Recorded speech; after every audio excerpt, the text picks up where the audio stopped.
I was with some couples recently that were asking me to show them how to speak giraffe in couples relationship.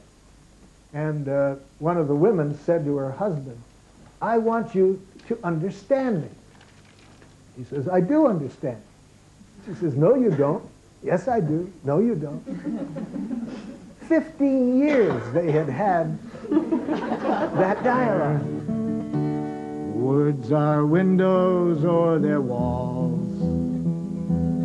They sentence us or set us free. When I speak, when I hear, let the love light shine through me. It always seems funny for me to introduce myself as a giraffe teacher because giraffe is not my mother tongue. My mother tongue is the language of jackal. I don't know if any of you have ever heard jackal spoken. I hope not, because it's a language that I believe is at the root of violence throughout the planet, because people who are taught this language of jackal have a difficult time resolving differences with other people peacefully, and people who are taught this language have difficulty sharing resources in a fair and equitable manner. So I hope that they have outlawed this language in Denmark, so you've never heard it. But just in case you ever come across it, I'd like you to at least be aware of what I mean by the language of jackal. Let's assume tonight that you're my students and I give you a task to do, but instead of doing the task, you sit at your chair drawing a picture of me with a knife in my back and blood spurting out. Now, how do I evaluate you if I am a jackal-speaking person? You're mentally disturbed. See, this is typical of the language of jackal. When you have a difference with somebody and you don't understand why they're doing what they're doing, you think of what's wrong with them. So when you are a jackal-speaking person, you have a very large vocabulary for judging who is what. Or let's say tonight I use some words that you don't understand. You're a slow learner. But what if you use some words that I don't understand? You're rude and socially inappropriate. What if I speak so rapidly you can't follow me? You have an auditory problem. What if you speak so rapidly I can't follow you? You have an articulation problem. See what a language this is. What a violent language it is, that when there is a difference, you think in terms of what's wrong with the other person. The psychiatrist Gerald Jampolsky says that as human beings, we have a major decision to make each moment. Do we want to be right, or do we want to be happy? You can't do both. Jackal is the language of those who want to be right, because the whole time you're taught to think and communicate in jackal, you are always up in your head analyzing who is what. Who's right, who's wrong, who's normal, who's abnormal. Now, why did I shift from speaking jackal to learning a new language? Well, I found that this language that I had been taught was not one that made it easy to live in harmony with my values. There are certain things that I value very dearly, and I found that this language got in the way. Instead of helping me live in harmony with my values, it interfered. So what are the values that led me to search for another language? I'd like to clarify the values upon which the language of giraffe is based with a song written by a woman in the United States who studied giraffe with me for a while and wrote this song to clarify the quality of relationships that I value highly, that I developed Giraffe to help me live in harmony with it. This is a song called Given To. I never feel more given to than when you take from me. When you understand the joy I feel giving to you. You know my giving isn't done to put you in my debt, but because I want to live the love I feel for you. To receive with grace may be the greatest giving. There's no way I can separate the two. When you give to me, I give you my receiving.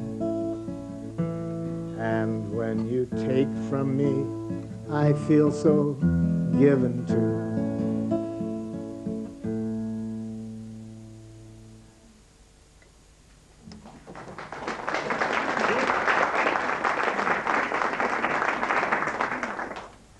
I'm interested in that quality of relationship. I'm interested in how we can give and receive in that way in the family, in the workplace, and politically. I think it's not only possible for us to do business that way, I think it's our natural state. I think we are intended as a species to relate that way. So I have been interested in the people who are able not only to believe in that quality of connecting between human beings, where people do things purposely to enrich one another's well-being. They don't motivate through fear, guilt, or shame. They motivate one another simply being aware that the natural state of human beings is to willingly enrich the life of one another. So I've been interested in the people who live that way, and studying them is when I came across this language of Giraffe. I noticed that people who were living in harmony with the kind of values that I described spoke a language that's quite different than the language that I was brought up to speak. And I studied this language and I tried to learn it myself. And then, as I mentioned earlier, I've now been teaching this language for several years. Technically, I call it a process of nonviolent communication, but as you can see this evening, I like to play with this little image of calling it giraffe language. And I like giraffe as a symbol for this process of communication for several reasons. As we'll see tonight, giraffe is a language of the heart. It redefines honesty. You see, when we are jackal-speaking people, when we say we're honest, what we mean is we tell other people what's wrong with them. Giraffe defines honesty in quite a different way, as we will see. When we are honest in giraffe, we are honest from the heart. We have a way of openly revealing what's going on within ourselves without in any way using language that criticizes, diagnoses, judges, interprets, or attacks others.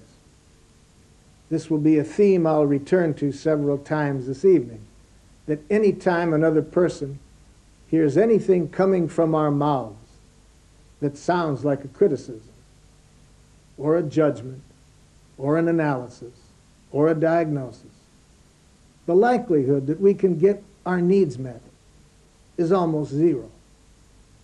Because when people hear any language that sounds that way to them, most of their energy goes into defending themselves or counterattacking. And even if they do what we want, if we get them to do it because we have judged them and criticized them, they are likely to do what we're asking, motivated by fear, guilt, or shame. And the second reason why I like the image of the giraffe is the giraffe can see into the future better than other animals because of its height. And it can see that any time people do what we ask, motivated by fear, guilt, or shame, we lose. we lose even when the other person does what we ask them to do. Because when people are motivated by fear, guilt, or shame, it creates very destructive ecological consequences.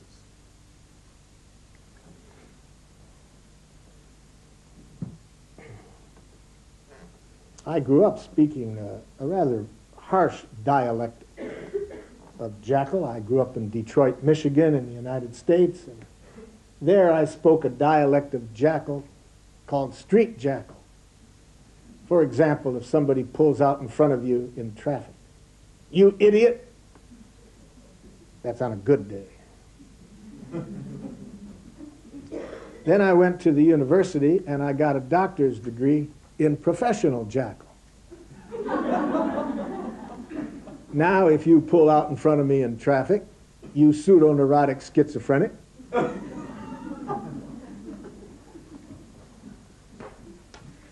so I saw that the profession I had been trained in was just teaching me a more sophisticated way of criticizing and attacking others. It taught me a way of mentally diagnosing and analyzing people, which is what I thought was the problem that got them to see me to begin with. So I decided that Giraffe would be a much better process even in the counseling situation, which is one of the reasons I gave up being a professional Jackal. Well, I went to a shrink in a clinic near me. He said I was a case of total pathology. I said, "Shrink, I knew that before I came in. I need someone to care, not just analyzing." He asked me if I had any strange habits. Oh, I said a few, but I was always willing to learn some more. So he gave me some pills. He said to take them each day. But I said pills wouldn't take my blues away. I said, "Shrink, my blues come from people like you, who know what I am, but not what I've been through." See, folks, he was one of those old-fashioned doctors. He still thought you needed a prescription to get drugs. Well, that shrink saw what he was trained to see. He just never got around to seeing me. So I left that shrink. I wasn't impressed. And now there's two who flew the cuckoo's nest.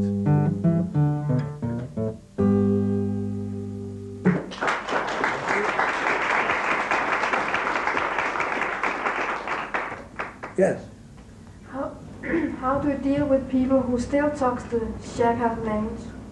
How do we deal with people who still talk to Jackal language? As we'll see this evening, I'm going to show you how to use one of the most marvelous technological devices that's ever been invented.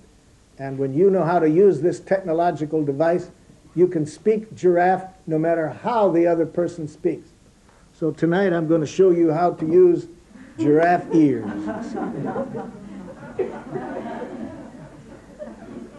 Giraffe ears.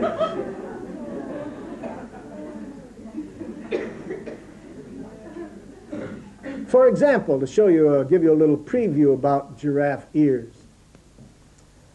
I was working over in the West Bank in a refugee camp with there's about this number of people in a mosque. There are probably more, but the women were behind a screen in the back, so I don't know how many women were there. But there was about this many men sitting up front.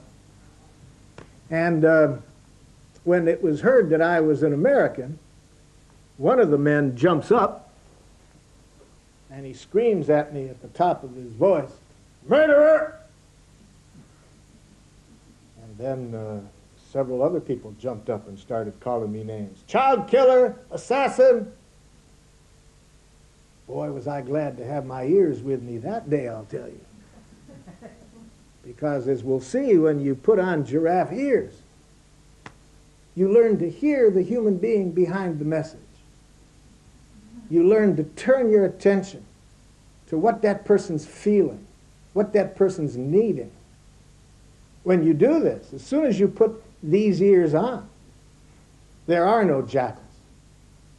When we have these ears on, we become conscious that jackal-speaking people are simply giraffes with a language problem. When we put these ears on, we are very conscious that there is no such thing as criticism, judgment, attack.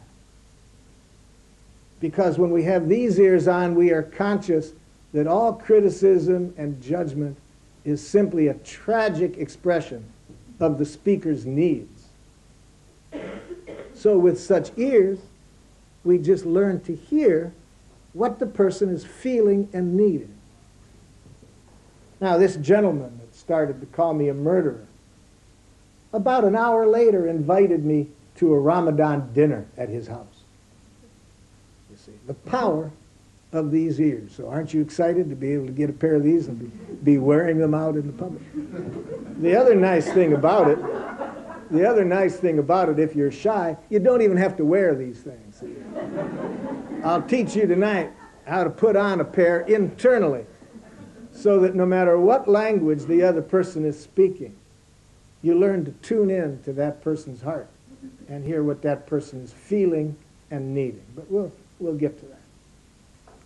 Now, I was very glad that I didn't put these ears on that day, you see. Because if somebody calls me a name and I put these ears on, it's a different world. Now I have a choice which end to put in. See, if I put the ears on this way, I take the message personally. Because somebody calls me a name like a murderer, I start to feel like PPPPPT. Piss poor protoplasm, poorly put together. I don't know how to translate that into Danish, I'm sorry. This is a horrible set of ears to have on, because if you put these ears on and somebody calls you names, you really start to think there's something wrong with you. You take it personally.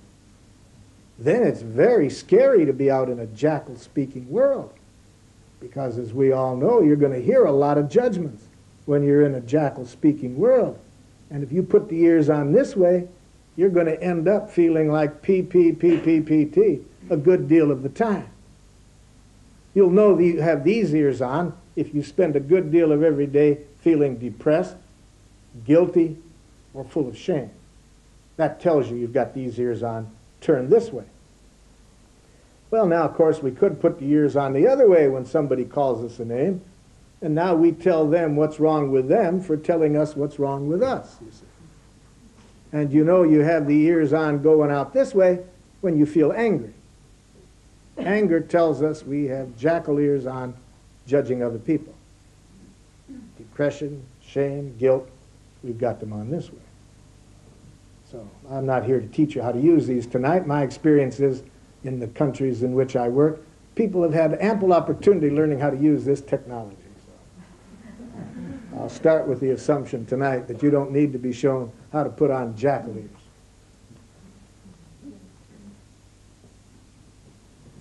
Okay, let's learn some giraffe. I'm going to ask you to write down some things. First, let's look at this subject of education. How we educate somebody whose behavior is not enriching our life in some way.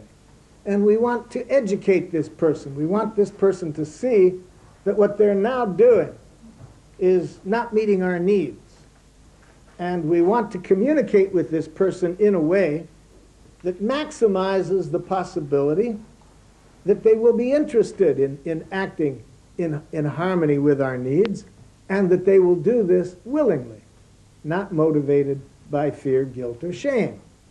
So obviously this is going to happen regularly for all of us, because when you get more than one human being together, there's going to be differences that happen where people are going to act in ways that are not necessarily enriching the lives of one another. So we need to have some language skills for educating people at these times. So I'd like you to think of somebody tonight who's behaving in a jackalish manner. And by that I mean they're saying or doing something that is not enriching your life. It's not in harmony with your needs, not in harmony with your values. This could be a child jackal. This could be an adult jackal. This could be somebody at work. Could be somebody at home. I've even been told husbands and wives can be jackals. So whoever you want to pick tonight to work on, I hope we get a wide variety of different situations so we can see giraffe at work in a lot of different situations. Now I'm going to have you imagine that you are going to go to this jackal and you're going to be honest with this jackal about the behavior on the jackal's part that bothers you. So what I need from you in writing is a sample of, at the moment, how you define honesty. And I don't want the definition, I want an example of it. So I'd like you to write down word for word what you might say to this jackal, again where your purpose is to educate the jackal, to get the person to change the behavior and to change it willingly. I'd like you to pretend that this is the person that you're speaking to, and then we'll have the giraffe coach you if the giraffe has some suggestions as to how you might communicate differently in this situation.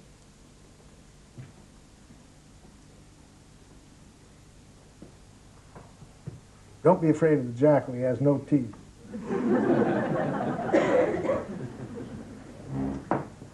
Thank you, yes.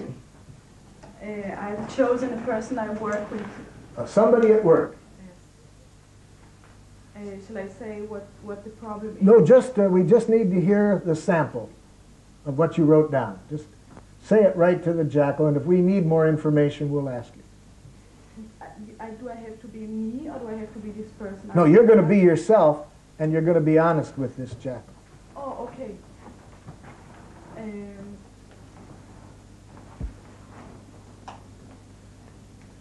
I do not feel too well when you approach me. Why? I don't feel you respect me. Ow! Excuse me. Almost any time you say, I feel that you, your likelihood of getting what you need is almost zero, and you're very likely to get a person being very defensive, because notice that you said, I don't feel that you respect me. That's an analysis of the other person. Remember what I said a few moments ago. All analysis, when we are giraffe-speaking people, we are conscious as a tragic expression of our needs. So let's help you say that in another way. When we speak giraffe, there's 3 pieces of information that we make clear to the other person instead of that kind of analysis. See, when we make an analysis of somebody, such as, I feel that you don't respect me, I think we're trying to say 3 things. But by putting it in the form of an interpretation, that sounds to somebody with these ears as though they've done something wrong. They're being criticized and analyzed, and makes it very hard for them to respond with compassion to whatever it is that you need. So the first thing we want to substitute for that judgment, we want to tell this person what he or she does that makes life less than wonderful for you. That's what I call here, what you're observing. So what is it that this person is doing or not doing that's behind your diagnosis of them as not respecting you? When this person talks to me, she never talks directly to me. Never? No. Never. Okay, as long as it's never. I've been working with her for 3 months. Now, what do you mean, doesn't talk directly to you? See, that still has a bit of an analysis in it. So we need to clear up this observation a little bit. So what is it that this person does or doesn't do that you're referring to as not talking directly to you? When she comes with her critics to me... When she comes what? With critics. No, I don't criticize. No, but when I'm being criticized... No, I'd never criticize you. No, okay. I'm educating you. I'm stating the facts. You see, to a jackal, they don't ever think they're criticizing. They think they're just telling the truth. So when I come to you and tell you some things that I don't like. No, she doesn't come to me and tell me things that she don't like. So I tell other people I go to other people. Yes, or in my presence, she's talking to me, but not looking at So me. I say some things to you, but I don't look at you. Yes. Ah, Or that's... say to somebody else when I'm present. So I talk to other people when you're present. Yes. And it's your belief that this refers to you. No, I know it refers to me. Well, that's an analysis. Even if it's an accurate analysis. No, because she says that it's to me. Ah, so then later this person says that. No. Right at that moment. In the situation, yes. So right at that In the moment, situation, she makes it clear to you that this is really for you, Yes. but she doesn't say it to you. She says it to somebody else, and she doesn't look at you. Yes, Ah, exactly. that's what we call an observation. Now you've just described the behavior with no analysis. You haven't said that this is not being respectful, indirect, or anything. You've just described the behavior. Yes. Now the second thing we're going to do, we're now going to tell the jackal, how do you feel when the jackal does that? I feel very hurt. You feel very hurt. The giraffe is dancing. That means that you were expressing a feeling. Third, why do you feel that way? Because I need to be approached directly. Aha, there again, perfect giraffe. You expressed your feelings, you explained your feelings with reference to your needs. Or another way of saying that, we've just expressed how we are. See, this question, how are you, is asked in every country in which I work. How are you? ¿Cómo allez-vous? ¿Cómo está usted? Every country asks how you are, because our safety and our trust of one another is highly dependent on our getting reliable information back about how people are. Now, as we all know, in jackal cultures, the question isn't taken seriously. So people don't develop a clear, open, honest way of revealing how they are. So when we are giraffe-speaking people, we want to do just what you did. Not put judgments out to the other person. I feel that you're not respecting me. But putting it in the language that we just did. But we don't want to stop there. See, we never stop after explaining how we are in giraffe. We always want to end on an opportunity to enrich life. Or another way of saying that is we want to make a request of what we would like the person to do that would make life more wonderful for us. So let's add this at the end. So what are you wanting from this jackal? I want her respect. Now, the problem with that is that when we answer this question, what we are requesting in giraffe, we need to use positive action language. And that means we need to state a concrete action that we want the person to take. Because if we use language like, I want you to respect me, I want you to understand me, I want you to accept me, these are very important things for each of us to receive from other people. But I find that we're not as likely to get them if we ask for them in that way. For example, I was with some couples recently that were asking me to show them how to speak giraffe in couples relationship. And one of the women said to her husband, I want you to understand me. He says, I do understand. She says, no, you don't. Yes, I do. No, you don't. 15 years they had had that dialogue. So I said to her husband, could I play your role for a moment? He said, please. So I said to the wife, say it again. You never understand me. You never listen to me. And then playing the husband's role, I said, so you're really feeling very frustrated and would like more contact when we communicate. The wife started to cry. The wife started crying because I was giving her what she really needed. You see, what she was really requesting is that before her husband responds, she needed something back from him that told her that there was a connection. But see, she didn't ask for that. She didn't say at the end, husband, I would like you when I talk and I ask for it, would you be willing to tell me back what you've heard me say before you react? See, that would be using positive action language. not using vague language like, I want you to understand, I want you to listen.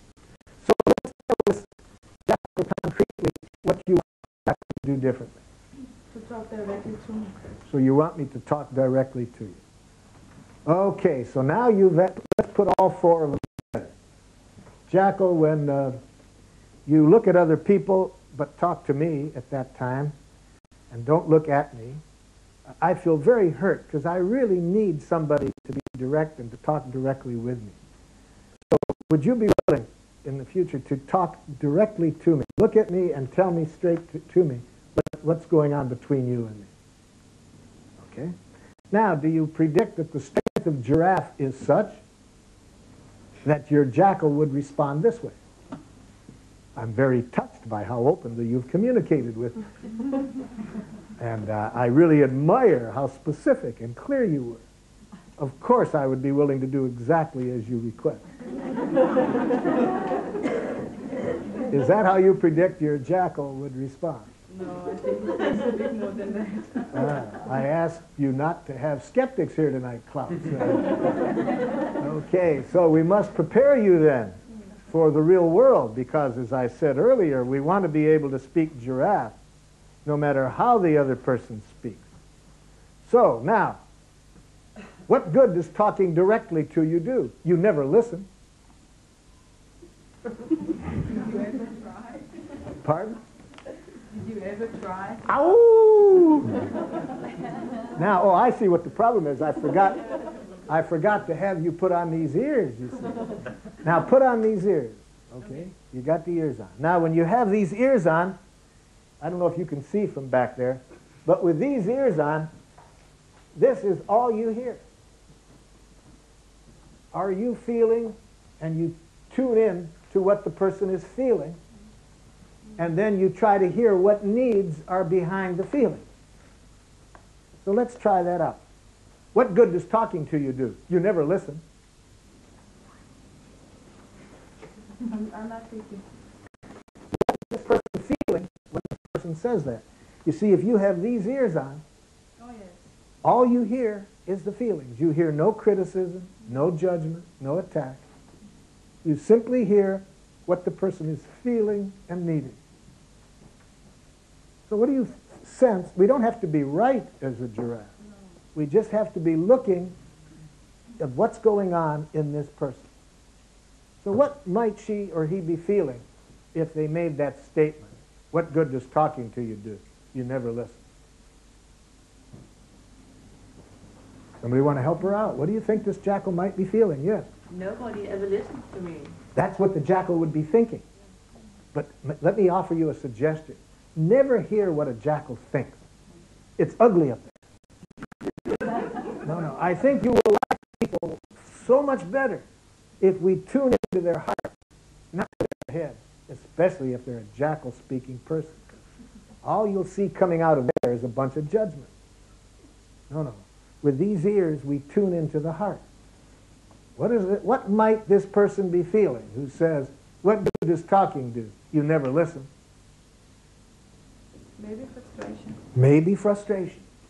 We don't know for sure. We have to check it out. Yeah. It feels neglected. Pardon? Feels neglected. Now we have to watch out for words like neglected because that's more what the jackal thinks. They think they're being neglected. When we are giraffe-speaking people, we only use words for feeling words that clearly capture our emotion and that aren't really words for describing what others are doing to us. Let me give you several of those words so you can start to develop giraffe ears for feeling words. Jackal, I feel used. See how that describes what somebody's doing to you. It doesn't say how the jackal feels. I feel misunderstood. I feel cheated. I feel rejected, neglected. I feel ignored. Aren't there times when you think somebody's ignoring you? Don't you feel relieved? At other times when you think somebody's ignoring you, don't you feel hurt? So you see how words like that really don't capture what's going on inside. So if we speak a word like, I feel neglected, somebody with these ears is going to hear that much more likely as an attack, a criticism of what they're doing. So frustration, yes, but not neglected. How else? Any other guesses as to what this jackal might be feeling?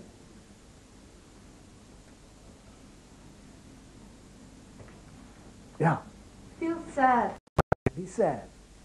That's a feeling. So any guess of a feeling is giraffe. Again, to repeat, we don't have to be right because we can always check it out with the person. We can always say, Jackal, are you feeling sad? And then they can say, no, I'm hurt or I'm mad.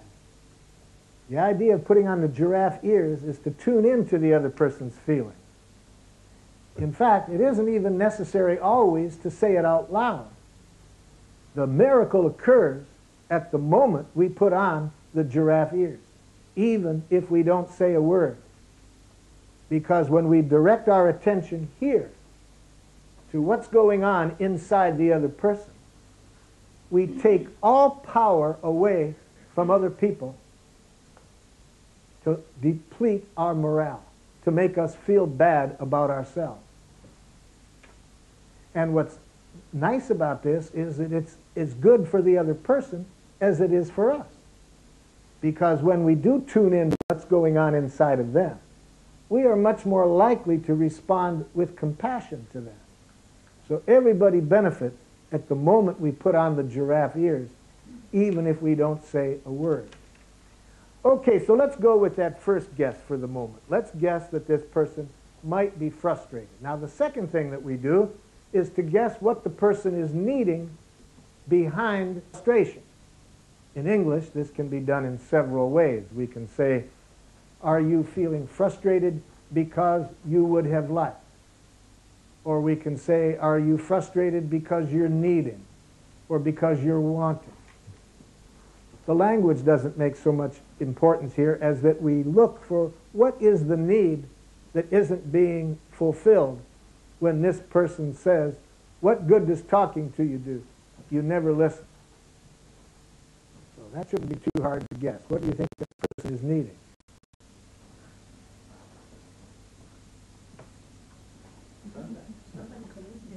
So somebody to listen. So let's check it out. Let's see how the giraffe then would put these two things together. What good does talking to you do? You never listen. So Jackal, are you feeling frustrated because you would like me to listen differently and better when you do talk? Oh, you couldn't even if you tried. You're so narcissistically involved in yourself, you think only you know anything that's worth knowing. I'm not the only one that thinks that.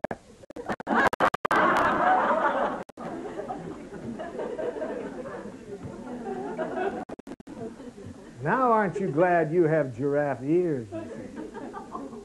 Because without giraffe ears, you could take that personally. Or you could start to think there's something wrong with this jackal for thinking that way. And at the moment that you would think in either of those ways, the chance that both you and the other person are going to get your needs met is not very good in my experience. But with giraffe ears, we hear no criticism in what the jackal just said. We know that the more something sounds like an attack, the more pain the other person is in. And that's just an unmet need. It's a gift. It's to give us an opportunity to enrich this person's life. An opportunity because we hear it as a request, we don't hear it as a demand. Because as giraffes, we can hear other people's needs, but we don't lose our own boundaries. We don't necessarily give up our needs to fulfill the other person's needs. As a giraffe, we are conscious that what people need most of all is contact. They need to feel that their needs matter, and that doesn't mean we have to do what they're asking, but that we accurately receive what they're needing. So how could the giraffe respond to that complicated message? You couldn't listen even if you tried. You think only you have anything worth saying. Well, there's other people with some intelligence around here beside you. So, Jackal, it sounds like you're really annoyed and you'd like me to acknowledge that other people have something of worth to offer. Oh, but you couldn't, because you're really a very sick person, you know that? So you're feeling kind of hopeless about whether this could happen, and you'd like me to change, but you're not sure that I can.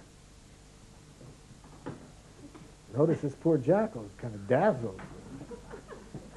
Don't pull any of that psychology crap on me.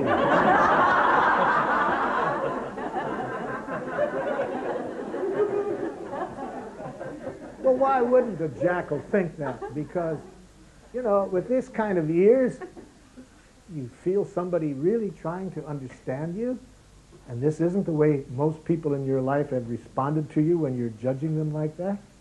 Of course a jackal might start to feel some suspicion, wonder whether this is a new way of exploiting and manipulating people.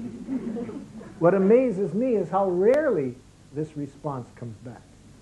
And that's because even if the jackal is a little suspicious, it feels so good to be heard, to have somebody genuinely interested in hearing what your feelings and needs are behind your statement.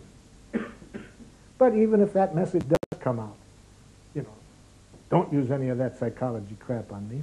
No problem if we have giraffe ears. We hear the feelings and needs behind that sentence.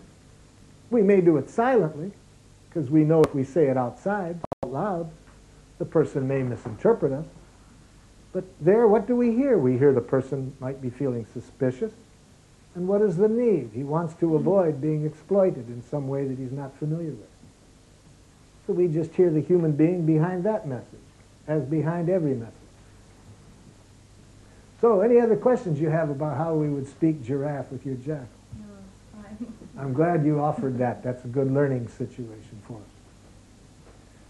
Any questions or comments about that situation before we turn to another one? Yes, sir. With your experience that jackal speaking people change or learn when you speak giraffe to them? Is it my experience that they change when I speak giraffe?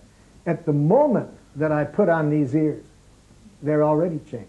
Because as I say, when I have these ears on, the other person is automatically a giraffe-speaking person. Because all I hear coming from them is feelings and needs. But I think I know that what you're getting at, and the answer would be yes to that. It amazes me how when we keep speaking giraffe ourselves, the other person joins us. Unless they hear a demand. We're going to be talking about demands in a few moments. See, in giraffe, we always end on a very clear statement of what we want. But now, a giraffe is very clear about the difference between a request and a demand. But jackals get these all mixed up. So, I was in Zurich, Switzerland about 6 months ago and doing a weekend workshop. And on Sunday, the woman at whose house I was staying had a van, and so we were going to pick up 3 other women en route to the workshop.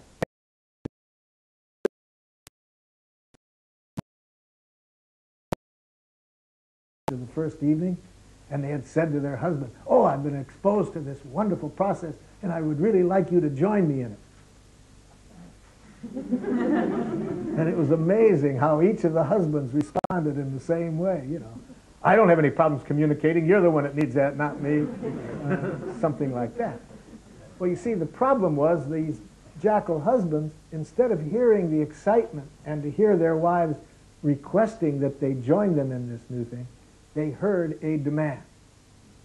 And when jackals, or anybody, hear a demand, they see their choices as submission or rebellion. So that day in the workshop, we had to learn how to help their jackals hear this as a request, so that then they could make a choice about whether they wanted to engage in this kind of learning, and not that they feel they had to. So while we're on that topic, let me make clear for you all the difference between a giraffe request and a jackal demand.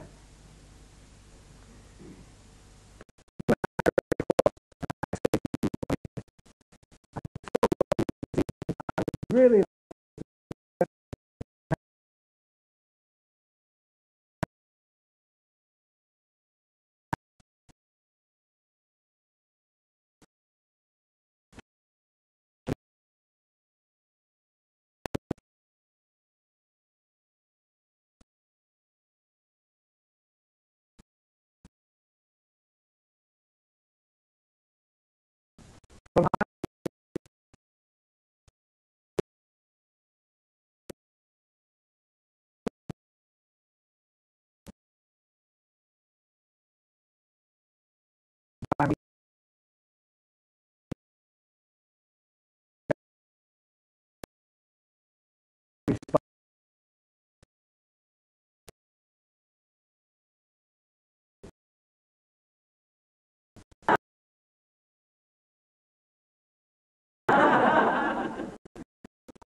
Nice. You knew how you loved me. You would have.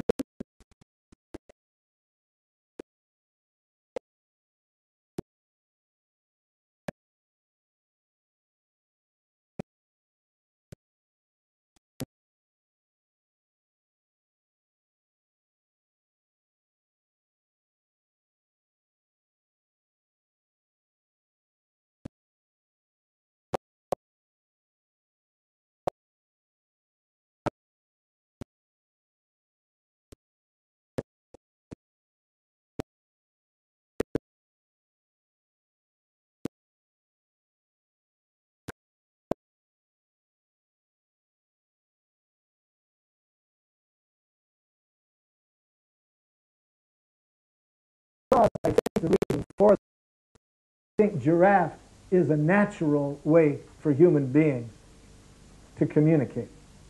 Now, when I was learning giraffe, I kept saying to myself, this isn't a natural way for people to talk. And just at the right moment, I read something that Gandhi said. Gandhi said, don't mix up that which is habitual with that which is natural. So yeah, that made sense to me. Certainly, it wasn't habitual for me to speak giraffe. But Gandhi says, natural is that which you gravitate to spiritually. It feels right to you, and you're willing to do a lot of practice, a lot of work, because you see the work is in the harmony of your own values. So I really do believe that giraffe is much closer to the spiritual basis of people. And they feel that talking in this way makes more sense, intuitively, to talk just about what they feel and what they need, in spite of the fact that they may have to do a lot of practice, in spite of the fact that for a while, until we learn how to use these ears, it can be kind of scary, because it requires being open and honest in a pretty vulnerable way. And we know that until the other people do join us, we're likely to hear a lot of things coming back that we're going to need these ears on.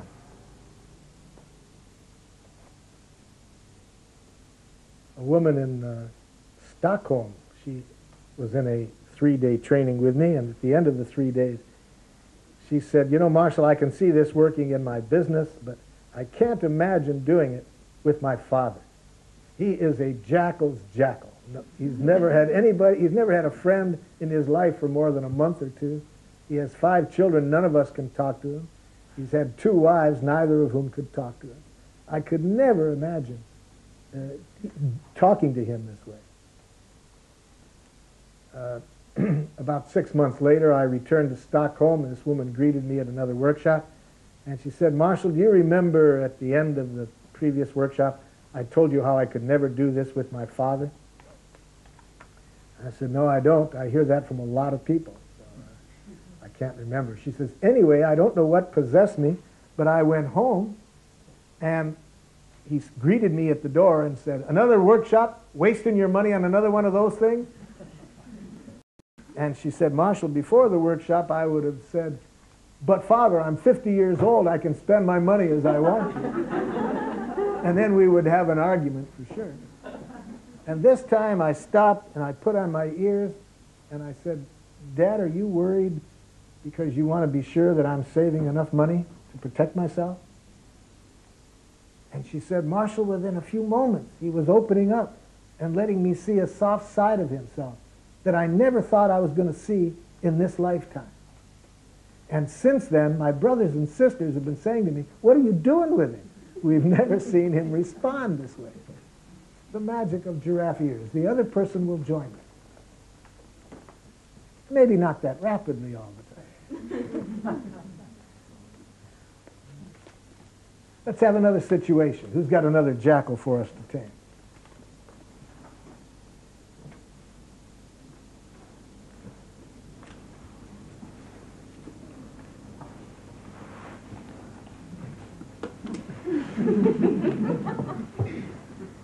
I hope somebody does. It's embarrassing sitting up here playing with these puppets all by myself. Thank you, yes. I would very much like to hear something about a child being like him and the mother being just as well as bad as him. Oh, a parent-child situation. Who's the child? Who is the giraffe? Not yet. No, nobody yet. Well, let's start off, Mom. How old am I, Mom? 9 years. Pardon? 9 years? 9 years old. Yeah. Okay, Mom.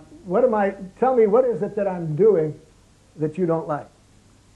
Very demanding. Ow! The child asked you for an observation, and you gave him a diagnosis. So observation, Mom, no diagnosis. Very demanding is 2 diagnoses. Demanding is a diagnosis, and very is a double diagnosis. Tell him the answer to the question. What is he doing? It's very difficult to find a word. It is very difficult. In fact, Mom, the philosopher Jaddu Krishnamurti says that in his estimation, the highest form of human intelligence is the ability to observe without evaluating. So yes, it's very difficult to answer this question of, Mom, what am I doing? And to answer that without making any criticism, diagnosis, analysis. The highest form of human intelligence, according to this philosophy. Well, I'm observing very excited. Any feeling, Mom, is a diagnosis. I just can't describe it. Well, when's the last time? Think of a concrete situation, Mom. And what was I doing at that time?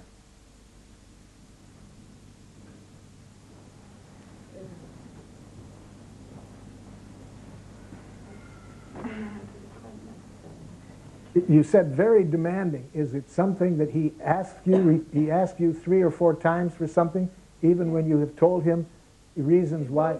He won't be able to have it. He just wants to have things which I know that I can't give him. Hold it, Mom. You said can't. Can't is pure jackal. He knows you could if you wanted to. So why would you lie to him? See, there's no word for can't in giraffe. If we're an honest giraffe, we don't say can't. We say, I don't know how to, and I want to be shown how to, or I don't want to. If I say I can't, then I mean that I don't want him to have these things because I think it's not good for him. Okay, now we're coming closer. So now, I want this candy. I want this candy. I want this candy.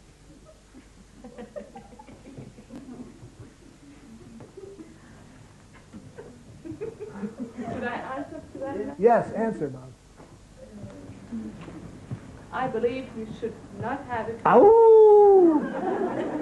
Mom, may I suggest something to you? If you want to make life easier for you and your child, find another word beside the one you just used, because whenever you use that word, you're likely to escalate so nobody gets their needs met. And it's a word that I can't say because it's blasphemous for a giraffe to say it. So I'll let the jackal say it. Should. I believe you should. See, that's how a jackal speaks, their values. I believe, I think, and then they use language like should, ought, must, can't. I was working with some parents in one community, and when I told the parents about how dangerous I felt this language was that denies choice, like can't, should, ought, must, This one mother got very upset with me, and she said, well, but there are some things you have to do, whether you like to do it or not.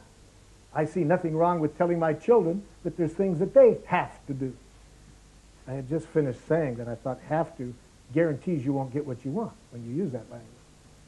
So I said, could you give me an example, Mother, about what one of these things are that you have to do, whether you like to do it or not? She said, that's easy. When I leave this workshop this evening, I have to go home and cook. I hate to cook. I hate it with a passion, but I have done it every day for 20 years, even when I have been sick as a dog. So I told her that I was hoping I could teach her some giraffe, because I believed that it might open up some happier possibilities for her.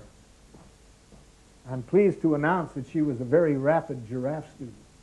She went home that very evening and announced to her family that she no longer wanted to cook. I got some feedback from her family. 3 weeks later, who shows up but her older two sons? They got there a little early, so I was very curious. Because she had been calling me, it seemed like every other day, telling me about major changes in her life when she got rid of all of this have to, should, ought thinking.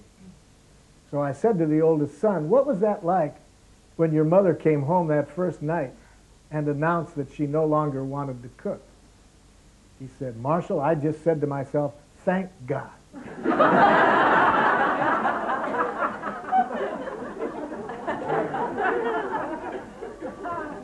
Well, I said, John, how did you come to that?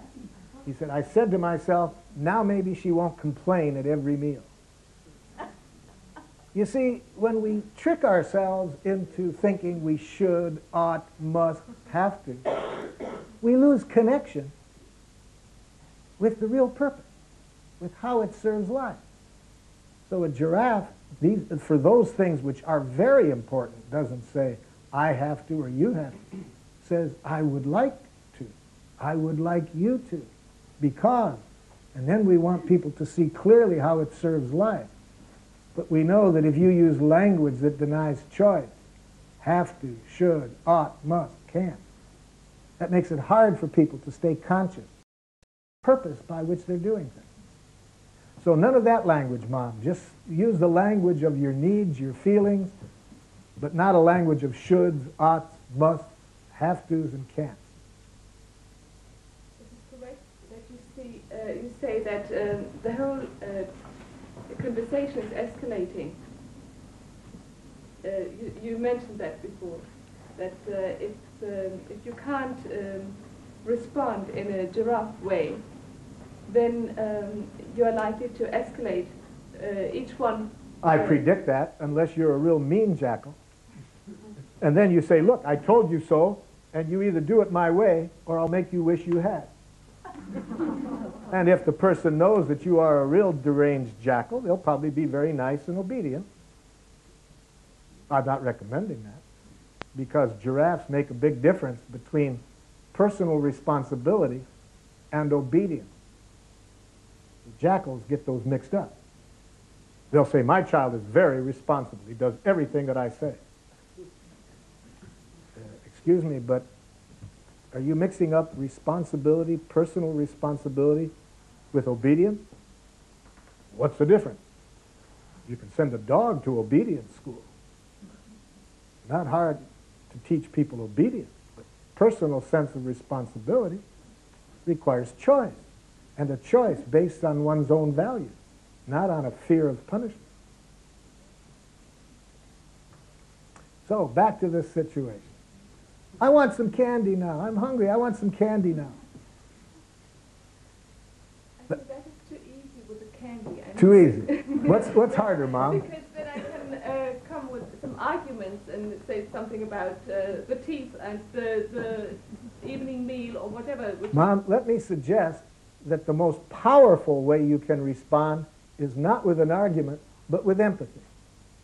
The way a giraffe says no begins with empathy. When you show empathy for the other person's needs, it becomes easier for them to hear what needs of yours might keep you from saying yes.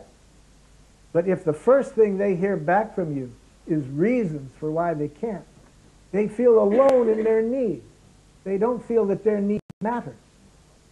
It's through empathy that we give people the awareness that their needs matter. And empathy, as I said earlier, doesn't mean then that we must now deny our needs and do what the other person wants. So let's start, Mom, by just showing empathy for the person's needs. Just reflect back so you're really feeling it, and show that you understand the need in a respectful way. I don't want to go to school today. I hate that school. It's a stupid school. Well, then I very often respond with a question. What kind of question? Is there anything wrong with you? Do you? Oh! That's a jackal question. Ask this kind of question, Mark. Try to show what he's feeling and needing right at this moment. Yes, I say, for example, are you feeling ill, or are you feeling... No, I'm not ill. I just hate the teacher and I hate the school. The kids all tease me and the teacher's mean. We first want to be sure that we're really hearing this person's feeling. So watch the giraffe, and then I'll have you do it after the giraffe does. I hate school. The teacher's really mean, and the kids all tease me. Yeah, so you really hate going in there today, and you really don't like the way that the teacher responds to you or the children. Yeah, they make fun of me and they call me names. Yeah, so you feel very hurt, and you'd really like them to treat you with more respect. Yeah. Now the child feels he or she's not alone. There's somebody with them right now. Now notice we're putting off what we're going to do about this yet, because the giraffe parent knows that until we've really connected at the feeling and the need level, it's too early to start solving the problem. Jackals immediately try to fix the problem. They immediately try to find a resolution. Giraffes know that if you come to a quick resolution, when there hasn't been empathy, it won't stick. So the first thing we need is to be able to connect with the person's feelings. I don't want to go to school today. The teacher's mean and the kids tease me.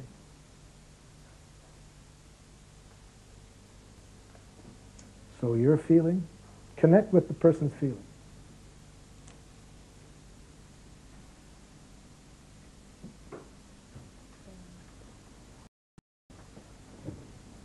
Are you feeling? That's what you say first. Are you feeling? Are you feeling hurt? Because? It's because there was calling your name. So. Now, notice that we say in giraffe, are you feeling hurt because you? Now let me show you the importance of that. You see, let me digress for just a moment. Let me show you how a jackal parent trains a child to be a jackal child. Notice how the jackal parent expresses feelings. It really hurts me when you don't clean up your room. You see, this is because jackals use guilt as a primary tactic for imposing their will on other people. And guilt, in this case, requires the other person to believe that he or she can cause this person's feeling. So when a when the jackal expresses their feelings, they don't do it this way. They don't say, I feel hurt because I. They imply always that it's the other person that hurts them. I feel hurt because you didn't pick up your room. So, we don't want to reinforce that kind of thinking that implies that our feelings are caused by forces outside of ourselves. So now, when we're trying to understand the other person's feelings, we don't say, are you feeling hurt because the children are teasing you? Because eventually we want to teach this child to put on giraffe ears and to see that it's never what the other people do that causes your feelings, it's what ears you put on. So we would say, are you feeling hurt because you would like the children to treat you differently? See, we want the person to connect their feelings with their needs, not to connect their feelings with what other people do. Because the more we connect their feelings with what other people do, the more they become dependent on other people's behavior for their own internal well-being. We want to teach the child to be a giraffe child, which requires that we be conscious that our internal life is only controlled by us, not other people. So try it again, Mom. And that the teacher's mean and the children tease me.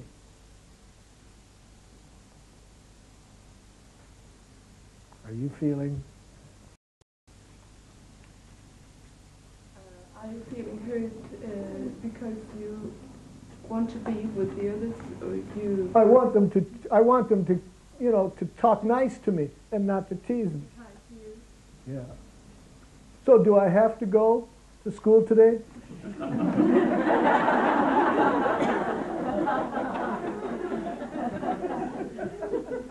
Let me warn you, this is a loaded question.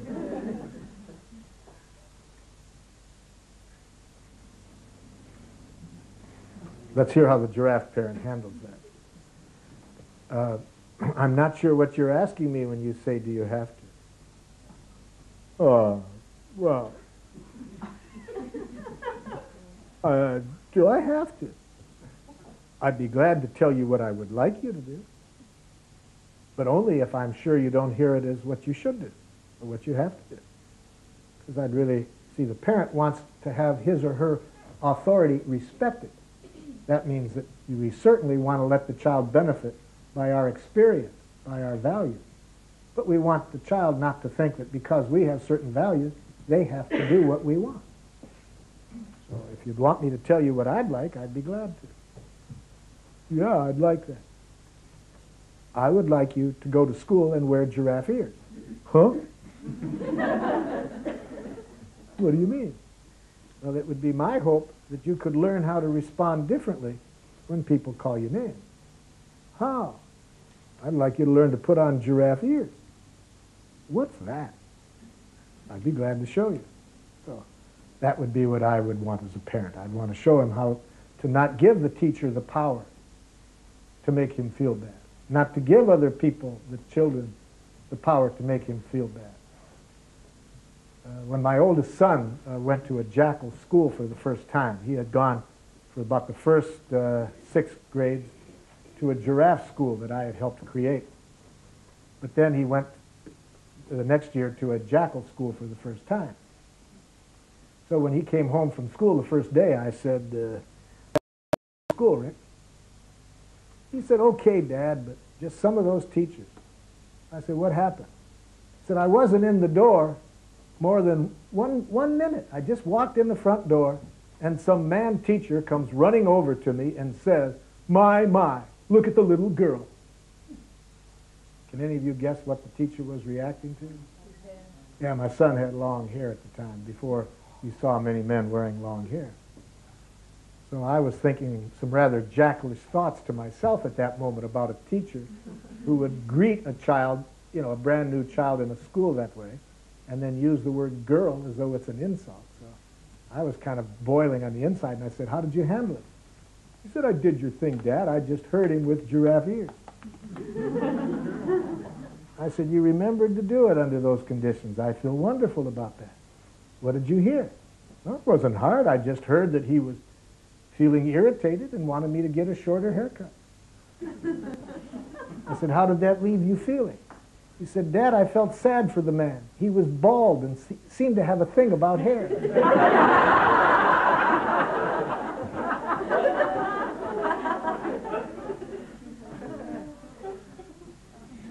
So am I saying anything that's helping you with this 9-year-old? Is there anything more I could clarify about giraffe as parenting? I think it's a very good start to have this picture. And a few days before I came here, I heard about what you were talking about. And I tried it immediately with my son. And he was very fascinated. And sometimes I just say, now look at me, look deep in my eyes, and imagine you are a giraffe and I am. And then he's really melting. I've tried this just 1 week ago. Now you've just made my day. I like very much that people hear about it from somebody else, and then they go and try it, and I really do like to hear how giraffe gets around. So I'm very pleased that you have friends that are giraffe, because for me, the hardest application of giraffe for me is in my role as a parent. See, notice I started off the night telling you this story where I was able to put on giraffe years, where I was in, 170 people and they're screaming murderer. For me, that's an easy situation. Much easier than when I'm talking to my children. Why?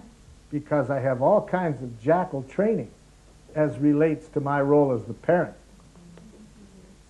Like, I'm the parent. I know what's best. One time I even said to my oldest son, I think I know better than you do. I have a PhD.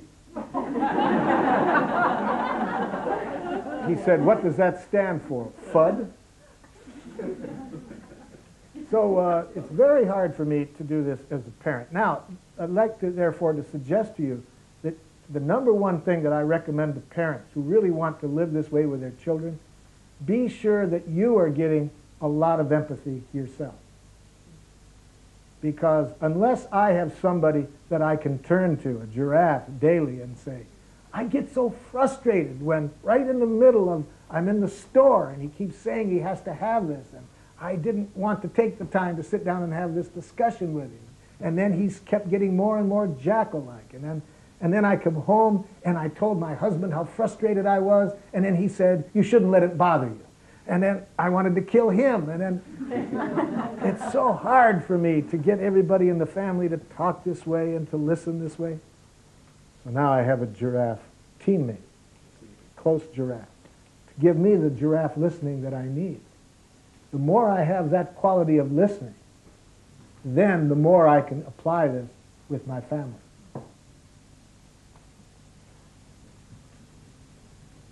Any comments or questions more about giraffe parenting?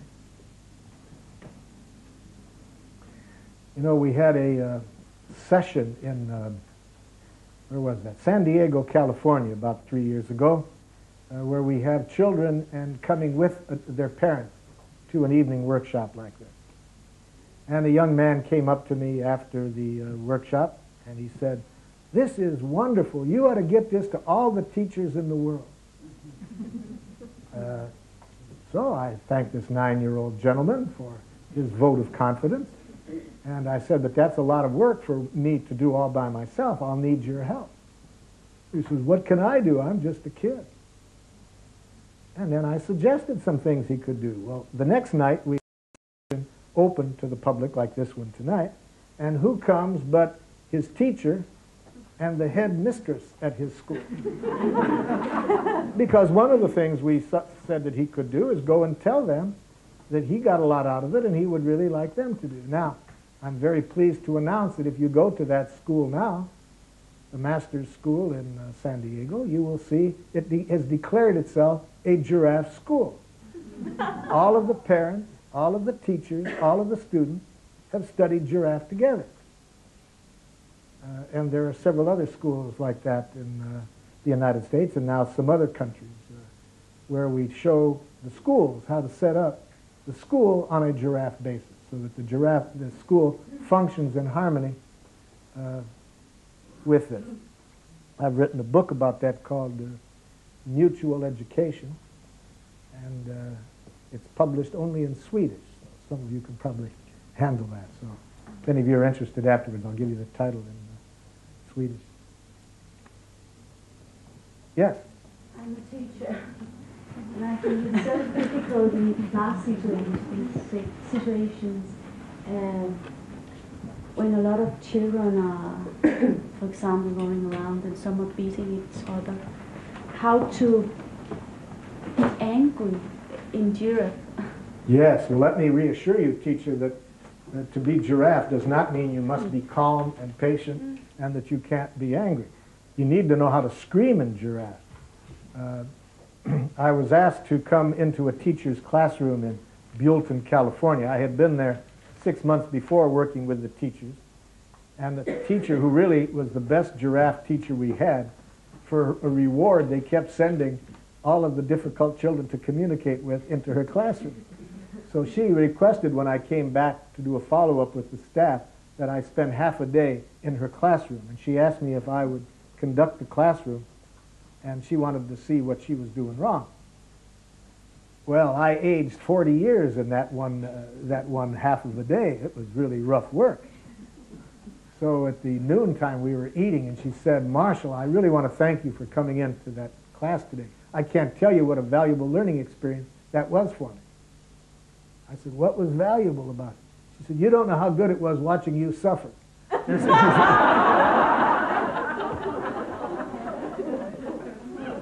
You see, the transition from a jackal system to a giraffe system, that transition is a very difficult one, because in a jackal system, they control people through punishment and reward. Now, when people have had that kind of control by the adults, they don't know internal control. So this transition period, it can really age the giraffe parent or the giraffe teacher. So it is one that, especially where the person needs a lot of emotional support from other people.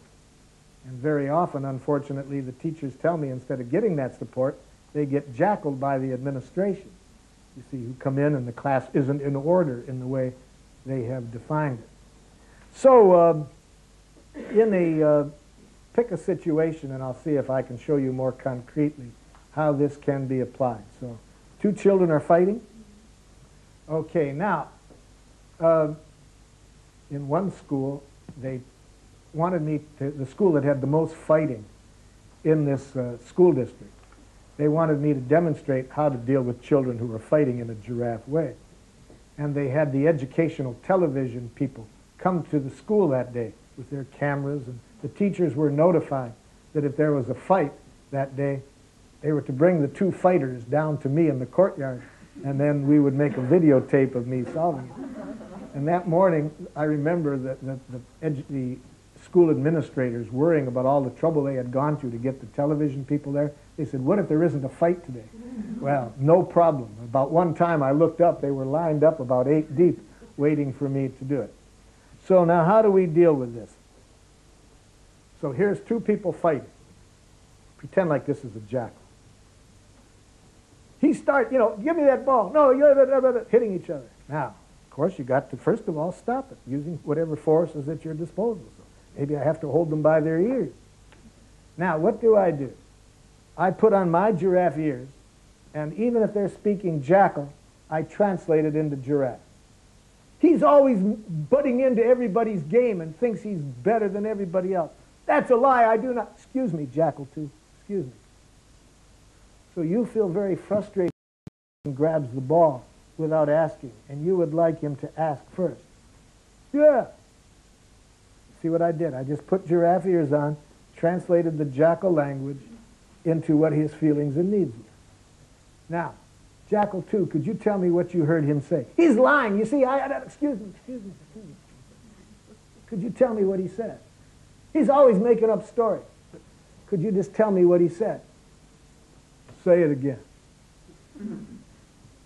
I heard him say that he gets frustrated when you grab the ball without asking, because he would really like you to ask before you grab it. Yes, but he never gets it. Excuse me. Can you tell me back what you heard him say? Incidentally, this same process that I'm demonstrating, I use it each year in my work. Sometimes these are 2 groups that I'm dealing with, not 2 individuals. Recently I was with a group of immigrants on one side and a group of landowners on another that had had progressive acts of violence between the 2 groups in their community.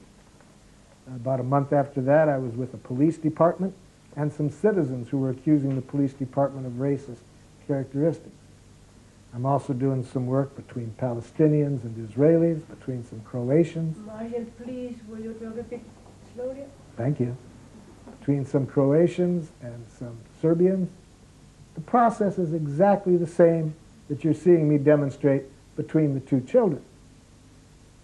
People often do not have a language that helps the other person to see what's going on in their heart. So you loan it to them as the mediator in this case. You hear the feelings and needs, and then you get the other side to say it back.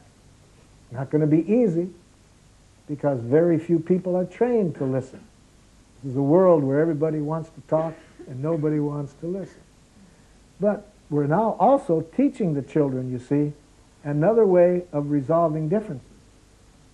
Now, the big problem, of course, is that what is the rest of the class doing while I'm taking the time to help these people communicate in this way?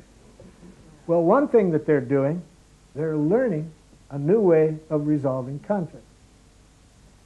And this will probably take less time, because once we have these two people really hearing each other and resolving it, understanding each other's feelings and needs, they're not as likely to have repeated conflicts in the future. Now, of course, as the teacher, this does take a lot of my time. Wouldn't it be great if they didn't need me in this role? So that's why I want to spend time with these students every day, learning how they can use Giraffe to resolve their own conflicts without my having to be involved.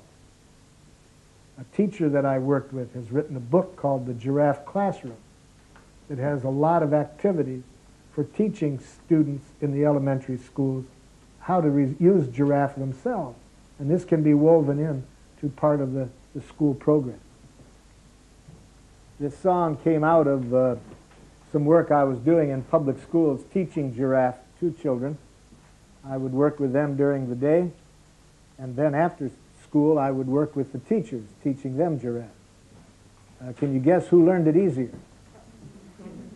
As with most languages, I guess. And I would usually start the day by asking the children, what do you wonder about? I ask that because in jackal schools, they usually start with the assumption that the people who are the teachers know what is to be learned. And they don't allow much for wonder and active participation on the part of the students. So I like to start learning with wonder. I wonder what's worth learning. I wonder, I wonder, I wonder. So when I ask children this question, what do you wonder about, I would usually get wild and wonderful answers. So Ruth Bebermeyer, who was working with me at the time, she would write down these answers that the children gave to this little game. And she told her sister about it, and the sister taught first graders, and she went and tried it with her classroom. What do you wonder about? And she came back to supper that night very excited about how the children responded. And she said, I particularly liked what this one boy said. He said, I wonder why my puppy won't eat green Jell-O with grapefruit in it. So Ruth remembered these that she had been writing down, and so she wrote this song that night. Most of these answers came directly from the children. And of course, this song is called I Wonder. I wonder why my dog won't eat green Jell-O. I like the wiggly way it melts inside. I wonder when a turtle pulls its head in, is it so dark it's scared to be inside? I wonder if a rock likes being hard. I wonder if the sky likes being blue. I wonder if butterflies like butter. I wonder if you like being you. I wonder why I don't feel myself stretching when people say I'm growing every day. I wonder why I always have to listen to more words than I ever get to say. I wonder if the grass cries when it's cut. I wonder if the rain hurts when it falls. I wonder if the earth gets dizzy turning. I wonder if little worms feel small. I wonder why I see so many people do things they don't really want to do. I wonder if the music goes away somewhere after I sing my song to you. I wonder if it feels sad to be old. I wonder if the moon likes company. I wonder why it's fun to feel a little scared. I wonder if you wonder like me.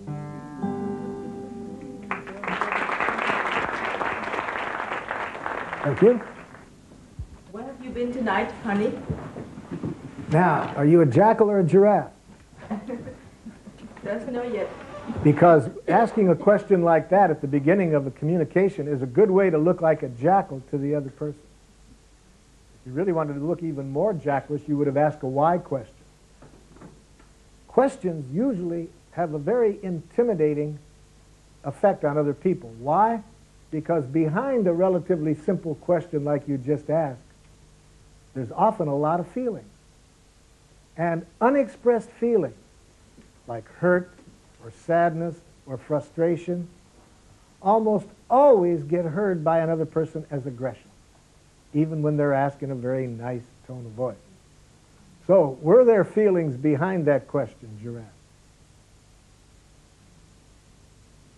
Fear? Fear. That's the kind of thing that if we have fear, then we really need to bring it out on the table, because it'll be less likely to be heard as aggressive. So you're feeling frightened because of why? What need of yours is behind the fear?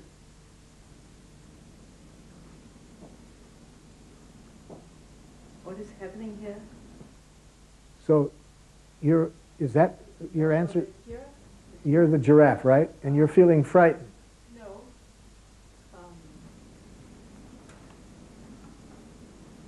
The giraffe has had a nice evening and is open and wants to tell about the night. Aha, so the giraffe just wants some connection with the other person. So let's see how it might sound. So I'm very eager for us to have some sharing this evening, and I'd really like to know how your evening went. All right. How's that? How do you like that response from the jackal? Could you tell me more? Well, what do you want to know?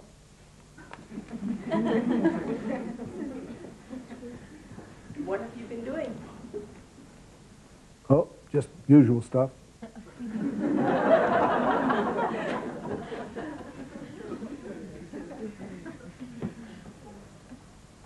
Let's get the giraffe in here to help you out a bit.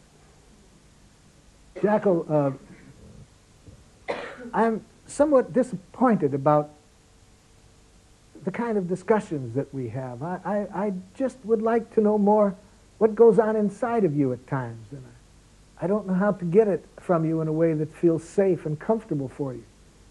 So, like right now, I opened up a lot to tell you what I just did, and I'd like to know, how do you feel when I say this?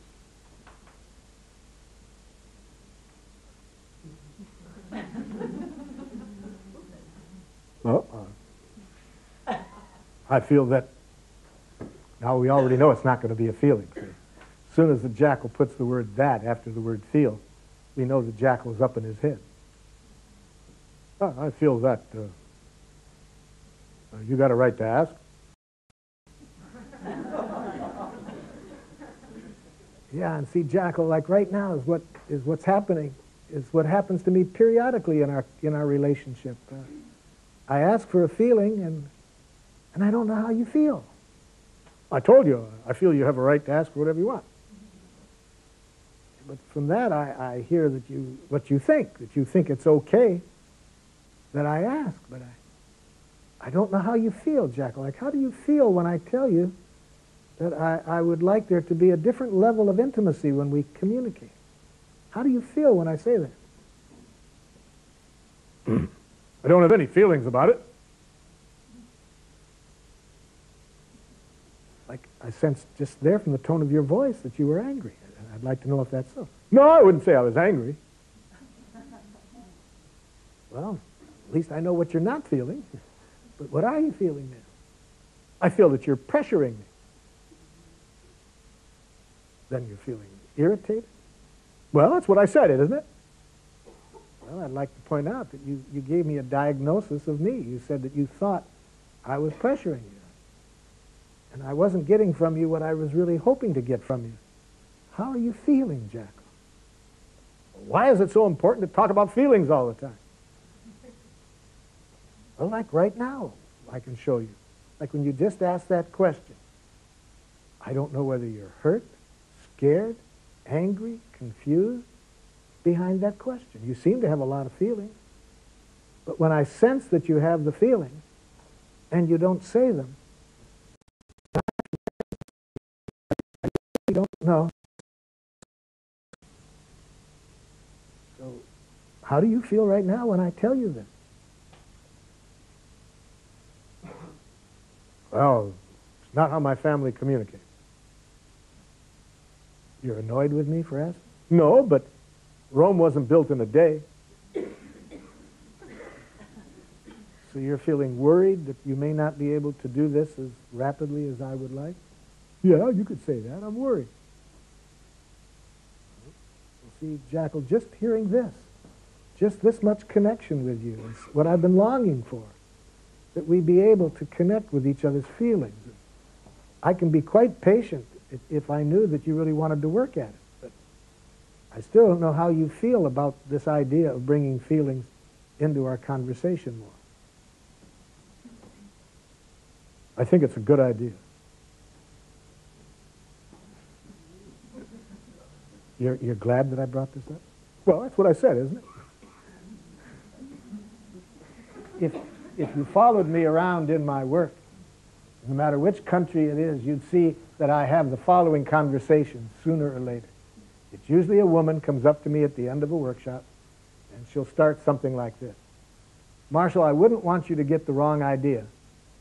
I have a very wonderful husband. What's the next word? But I never know what he's feeling. I never know what he's feeling. And this presents a real limitation to the quality of interaction, the quality of intimacy that people can experience when they don't have access to feeling. But coming out of the cultural background that I did, it's very easy for me to understand how men don't get much opportunity to express their feelings. In the culture I grew up in, our cultural heroes were not good giraffe speakers. I don't know about your cultural heroes, but did John Wayne ever get around to these parts? You know what I'm talking about, John Wayne? Well, John did not have a good feeling vocabulary. He had a very good diagnostic system, very simple and easy to use. He'd swing open the tavern doors, and there could be 6 pistols trained on him. I never recall him saying he was scared. Now, how did John communicate? He'd label people. He had 2 labels. They were either good guys, in which case you buy them a drink, or bad guys, you kill them. You see, with that way of thinking, you don't have to worry about nuances like how to express emotions. Good guys, buy them a drink. Bad guys, kill them.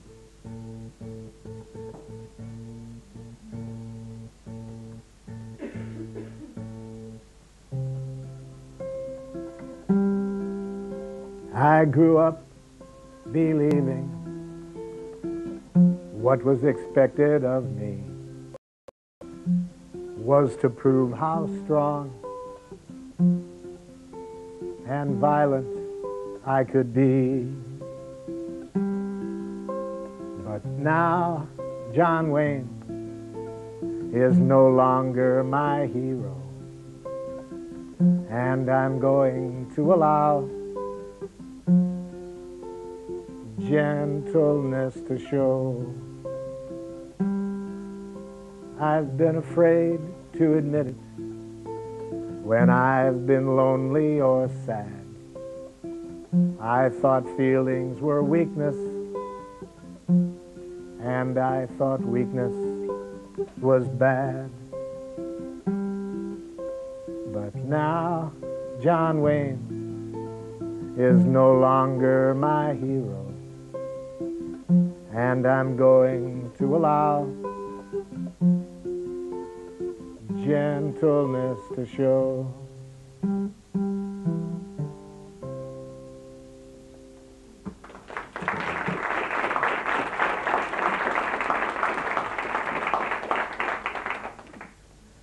So I don't know, is this the kind of situation that you had in mind, or have I got, that is close to it. That's what I was afraid of. Yeah. Yeah, such jackals are wide breeding jackals. You know, one of our best selling songs in the United States in the country and western field is by Reba McEntire. It's called The Greatest Man I Never Knew. And it's about her father. And in my work, if you'd see how many people have had fathers that they wanted a closer connection with. But I've also worked with the fathers, and I know what hell it is to be locked into that form of communication, because they have the feeling, but they haven't had the cultural experience or training to get in touch with them. And that's a very lonely experience, to be inside there and not to have access to be able to do that. So that's why we need a courageous giraffe to be able to make the request to begin with in a giraffe way, and then not to hear attacks when the person says, quit badgering me, and this is not how real people communicate. Now, we just hear the feelings in that, because we know that this person will probably want it when they understand what it's all about. A man who showed a lot of courage invited his father to a 3-day business workshop that I did in Zurich, Switzerland. And at the third day, this son said, Marshall, would you mind if I did some work with my father in front of the group?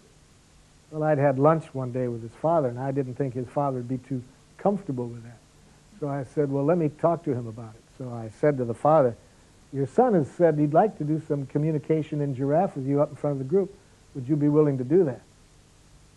It didn't look happy to him when I said that. He seemed very nervous about this. So we talked for a few moments, and I said, how about this?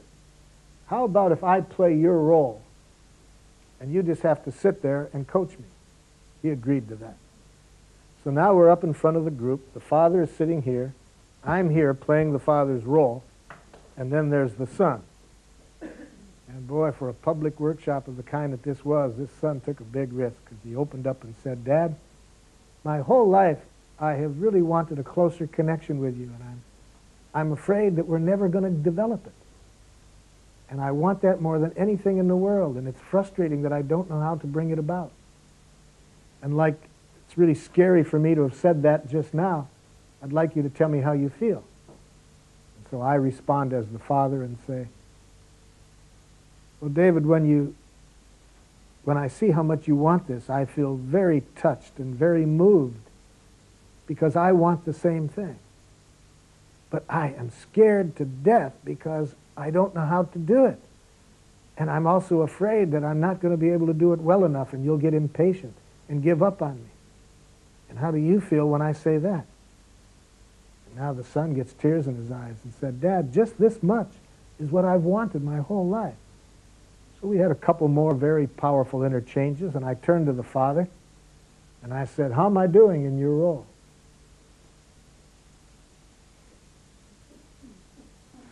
Good. Real good. So then the audience started to speak up, and they admired the young man for taking the risk to bring his father and to open up that way. They really admired the courage that he showed. I admire it too. But the son, unfortunately, couldn't hear it because there was so much noise in the room. So I waited for it to calm down. I said, David, did you hear what your father said just now?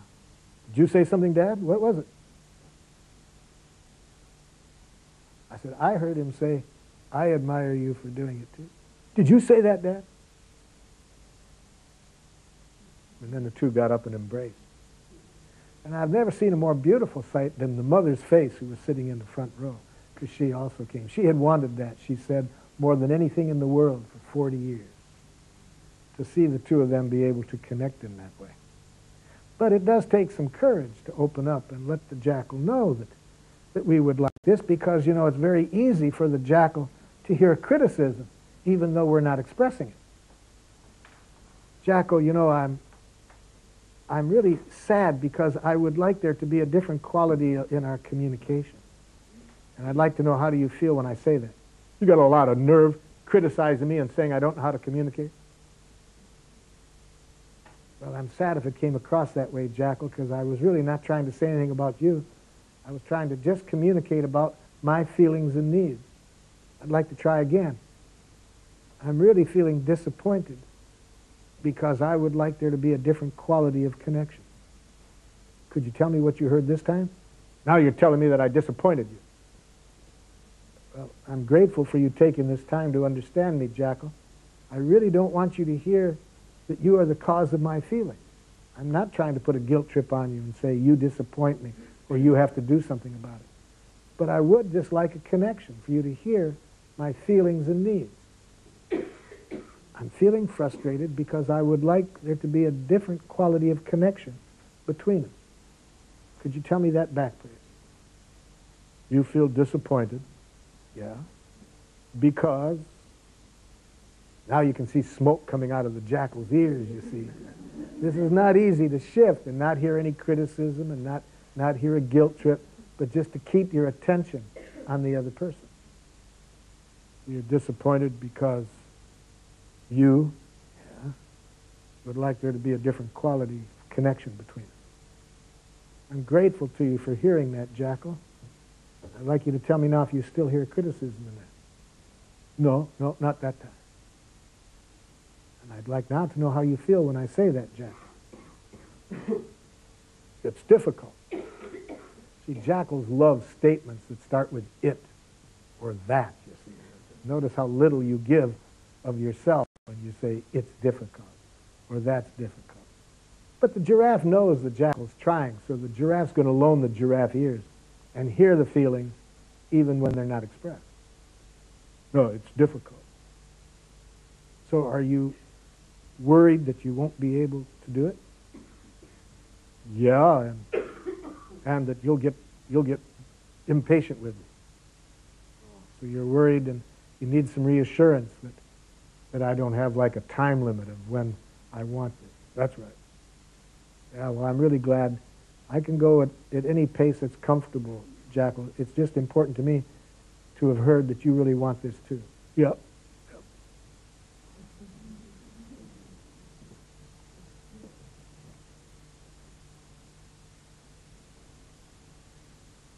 Yes. What in this situation, if Jackal said, I'm just not clever enough to put words on my feelings. I'm just not clever enough to put words on my feelings. So, Jackal, are you feeling discouraged because you would like some help from me in knowing how to do it? No, I don't know if that's it, but notice as a giraffe, I just try to hear the possible feelings and needs behind any message. What I feel when somebody says I'm not clever enough to put words on my feelings is So you're saying that you're not a trained giraffe yet? Yes, or saying I don't believe enough in myself to be able to learn something new or whatever. It's like this wolf inside yourself telling yourself you're the stupid one. Ah, so I'm glad you bring that out because we haven't talked yet about how to speak giraffe with our inner jackals. And in fact, they're probably the most severe jackals we will ever have to deal with. First of all, they're so much faster than these other jackals. See, these inner jackals, they speak with the speed of light. And they have been in there so long that oftentimes we're not even aware that we are jackling ourselves. That's why giraffes love to have certain feelings. Giraffes love to have feelings like depression and guilt. Now, why does a giraffe like to have those feelings? Because those feelings tell us jackals have infested our thinking, that we are jackling ourselves. We are telling ourselves that there's something wrong with us. And whenever we're doing that, as a giraffe, we want to tame those inner jackals. Now, how do we tame an inner jackal? The same way that we tame an external jackal. So what have we been doing tonight? We have been seeing that no matter what message comes at you from another person, no matter how jackalish it sounds, it's simply an expression of feelings and unmet needs. So we put giraffe ears on, and we hear the feeling and the unmet needs. We do the same thing with our internal jackal. Once we have identified them, we see what we're telling ourselves, we learn to translate that internal judgment into what are the feelings and needs that are being expressed through this self-judgment. And then you know what we find? The same thing we find with external jackals, that there are no jackals. Jackals are simply giraffes with a language problem, as I said earlier this evening.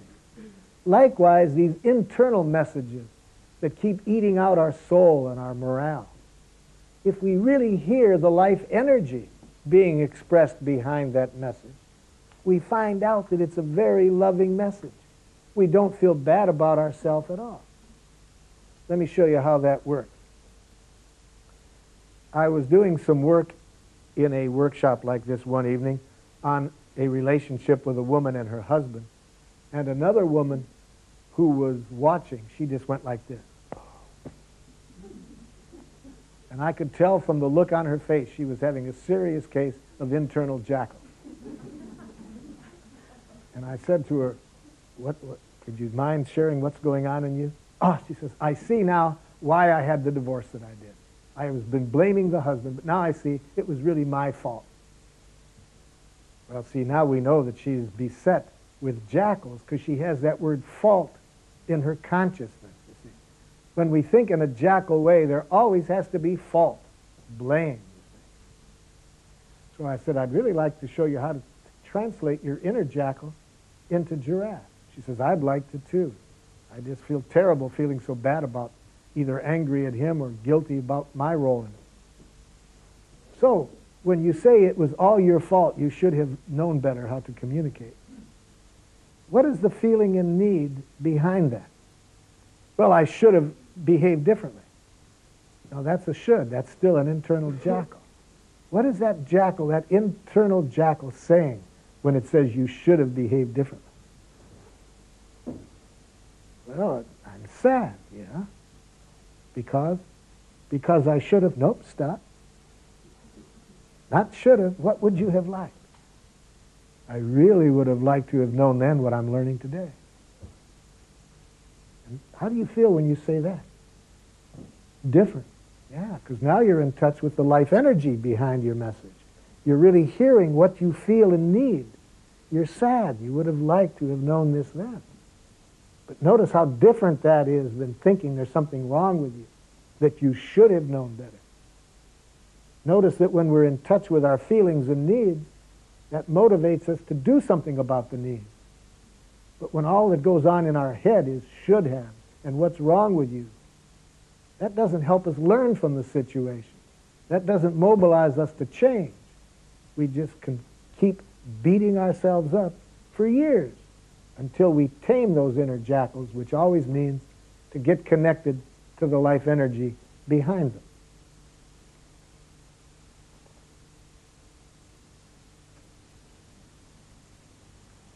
Who's got another jackal for us to tame this evening?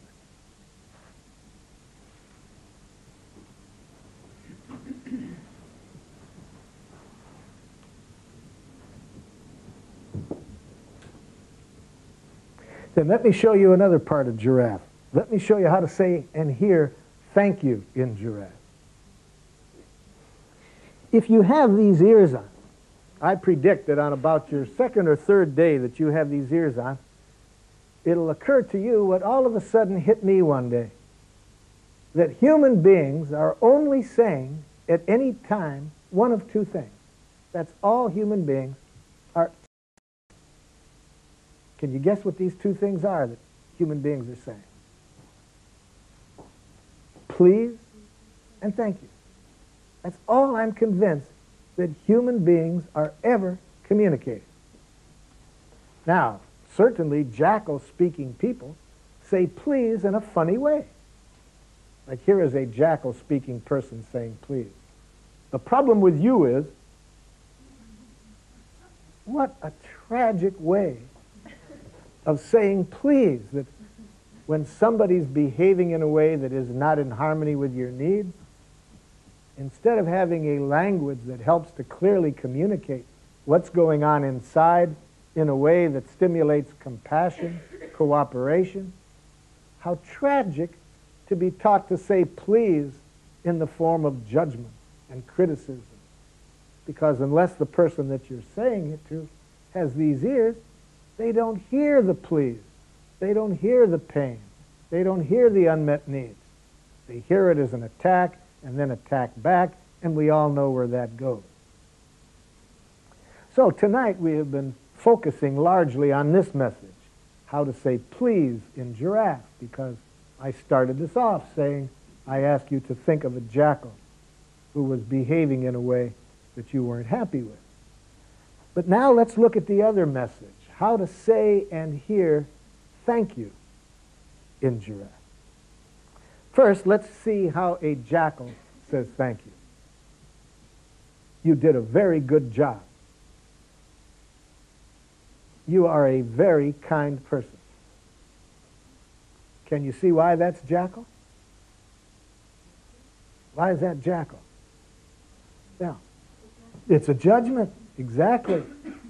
Positive judgment, praise, compliments are just as much jackal as criticism. But it works. What do you mean it works, jackal? Well, I'm a jackal manager. I just returned from some management training. They taught us that if you give praise and compliments to employees every day, they work harder. Yes, jackal, I'm aware of that research, and it's accurate. They do, for a while, until they sense the manipulation in it. And then, notice, jackal, that even ruins a message as beautiful as thank you. When people need to start worrying, is this being said to get something from me? So, that's how jackals give appreciation in terms of judgment.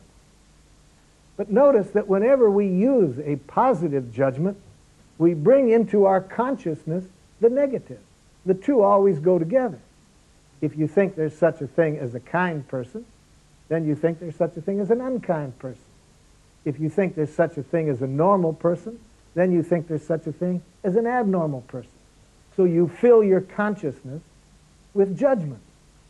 And for every judgment like that we carry in our consciousness, life is hell, because it involves judging and being judged.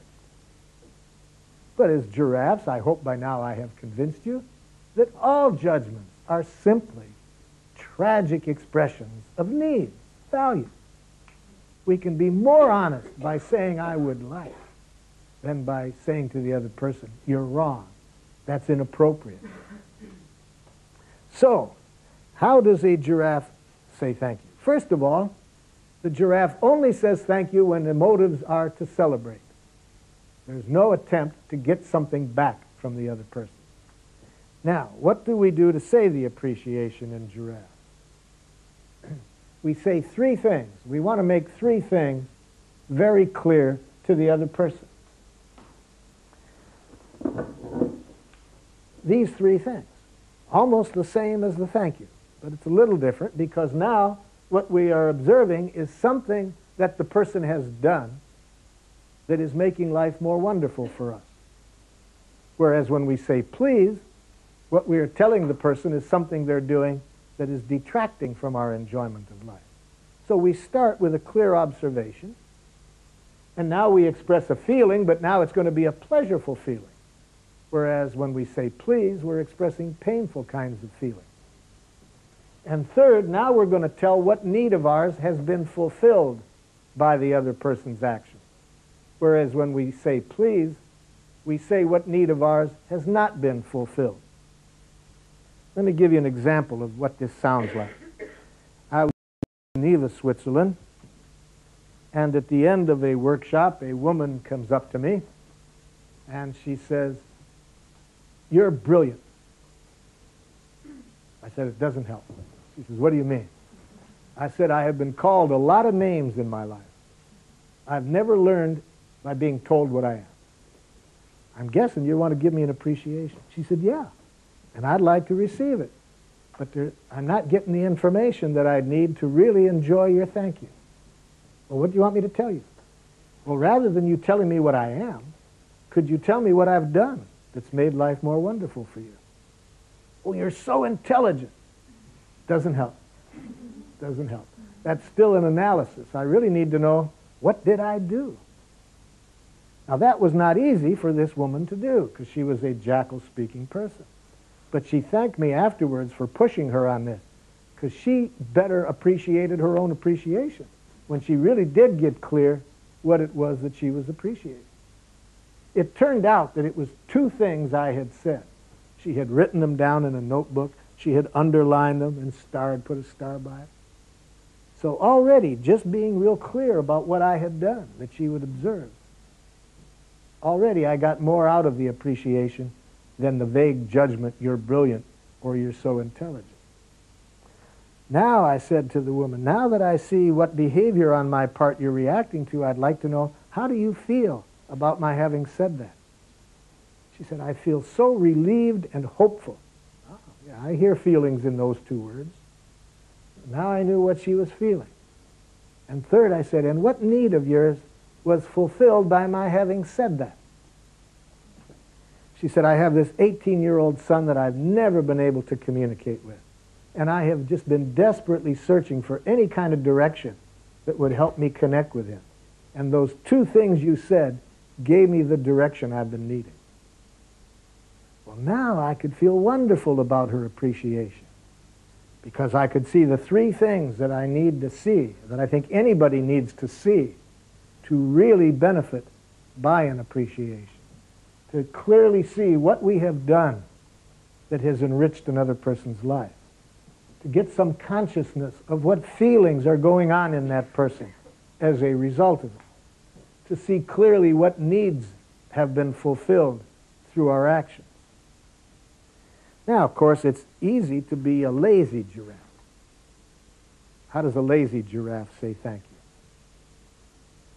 Thank you.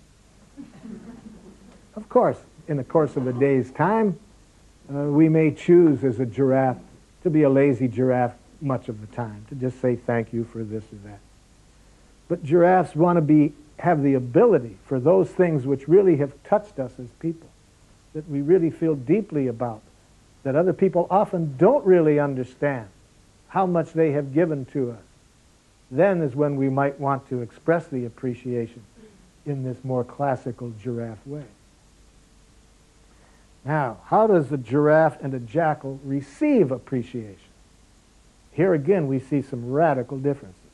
Watch how a jackal receives appreciation. Jackal, I'm very grateful that you offered me the ride last night.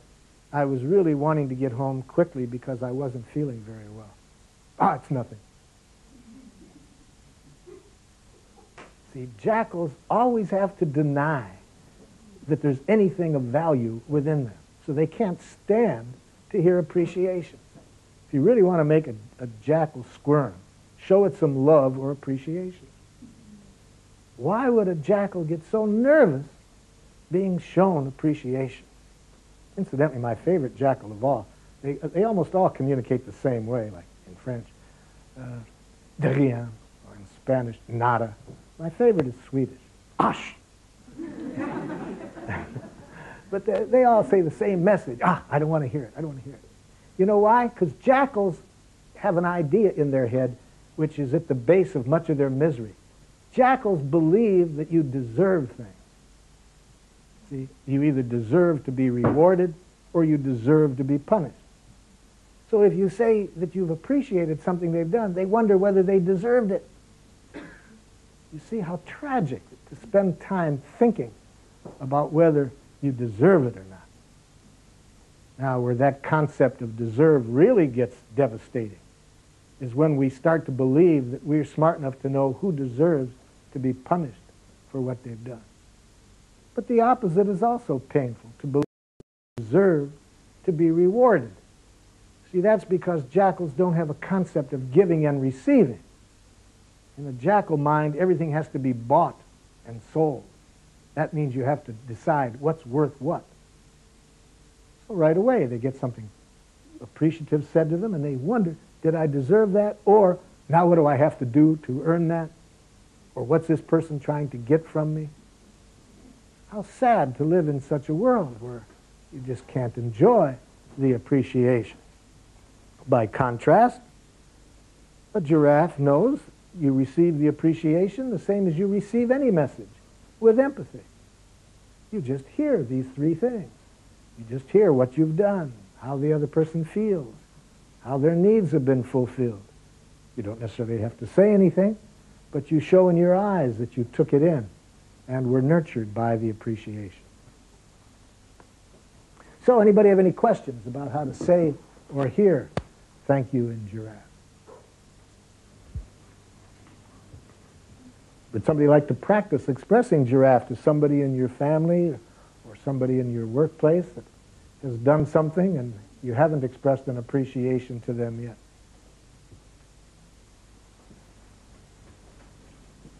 What? I didn't see it. Yes, thank you. Let's pretend like I'm the giraffe. Tell this giraffe, first of all, what the giraffe did that you want to appreciate. It's mostly to my child. When I want to tell my child, you have done something, you have done a fine drawing or something. I'm glad, Mom, that you want to do that in another way, because I can enjoy your appreciation far more if you evaluate my performance in giraffe rather than jackal, because you sure don't want me to think, I hope, Mom, that any authority knows what's right. I hope you're scared of that, Mom. Teaching a child that authority knows what's a good drawing or what right answers are. So I'm glad that you want to evaluate me in a way that will help me respect authority, but not give my power away to them. So yes,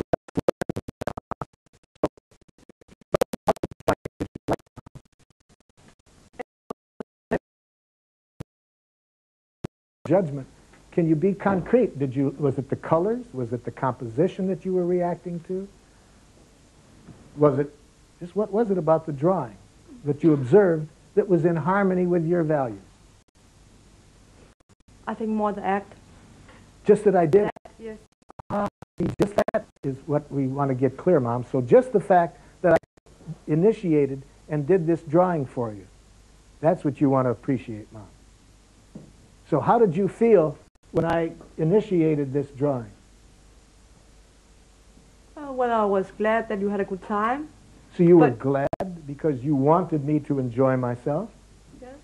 And anything else about that why you felt glad about it?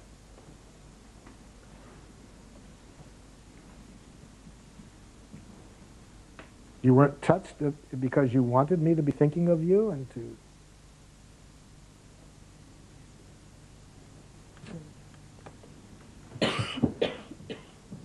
What I'm saying, Mom, is that was it just that you were glad that you wanted me to enjoy myself, or did you also appreciate the fact that I wanted to do this for you?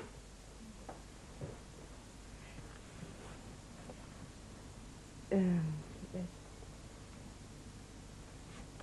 But what I want to say is, I don't think it's good enough for me to say to my child, well, it's a fine drawing.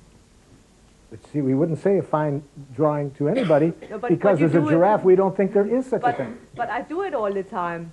And I know it's not good enough, but I don't know what to say because it's not a big child and I don't want to talk a lot about it. I just want to... I'm really glad. Let me show you some possibilities and then you tell me if any of these come close. Yes. I'm really feeling glad that you did this drawing because I really wanted you to be able to participate with the others when they draw. Because maybe this is somebody that hasn't been doing anything and he's just been sitting there. So I might be feeling relieved and glad just because I wanted his participation. Then I would say that. Or if I like the drawing, I might say something like this. I really enjoyed all of these colors and how you put them together. That really kind of met a need that I have for a lot of liveliness in a drawing. I would say that only if I meant it. I'm saying it was a good drawing. I'm telling the person what needs of mine were fulfilled by the drawing. That leaves the child open for the reality that another person can look at the same drawing and not like it at all. Because they can have different needs. Then that helps the child to decide for herself or himself what's their own value.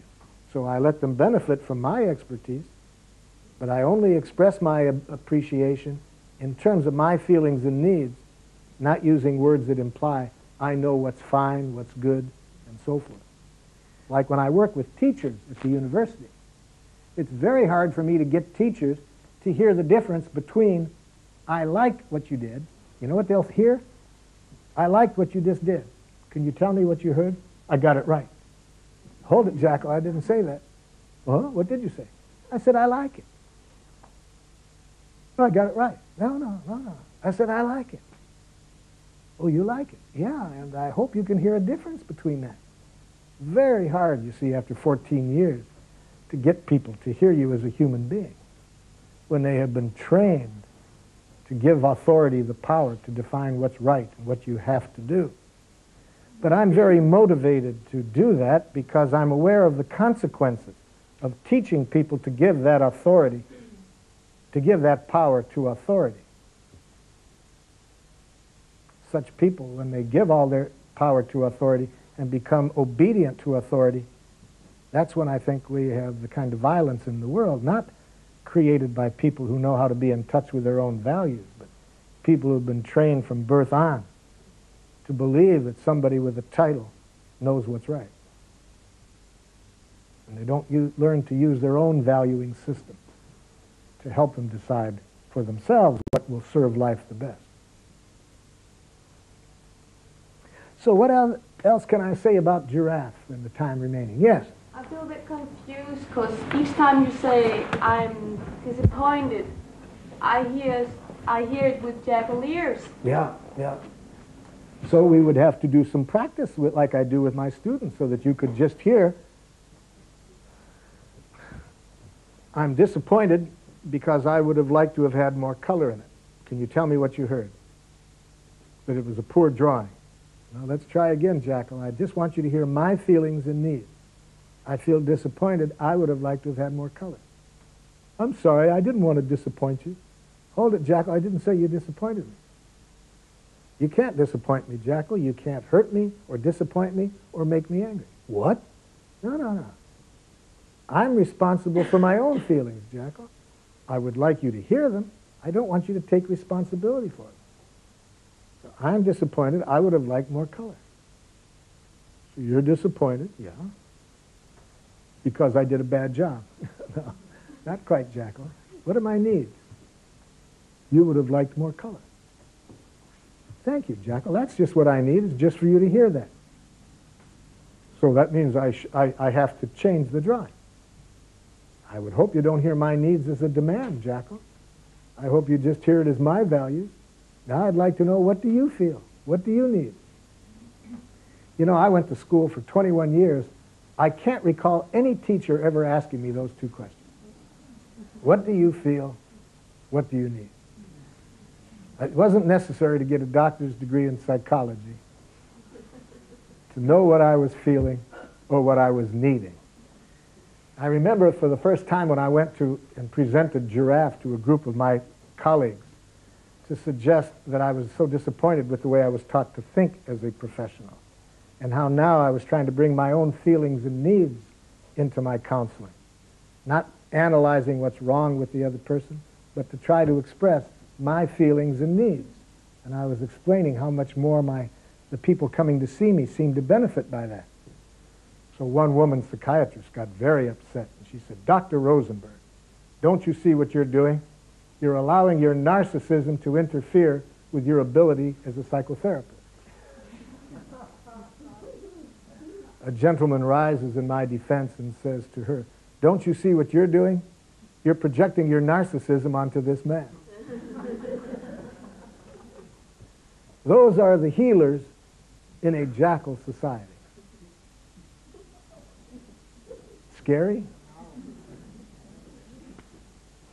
So how do we get good at giraffe? Let me suggest 3 things that seem to be necessary for the people that I've worked with to help them keep improving on their ability as a giraffe.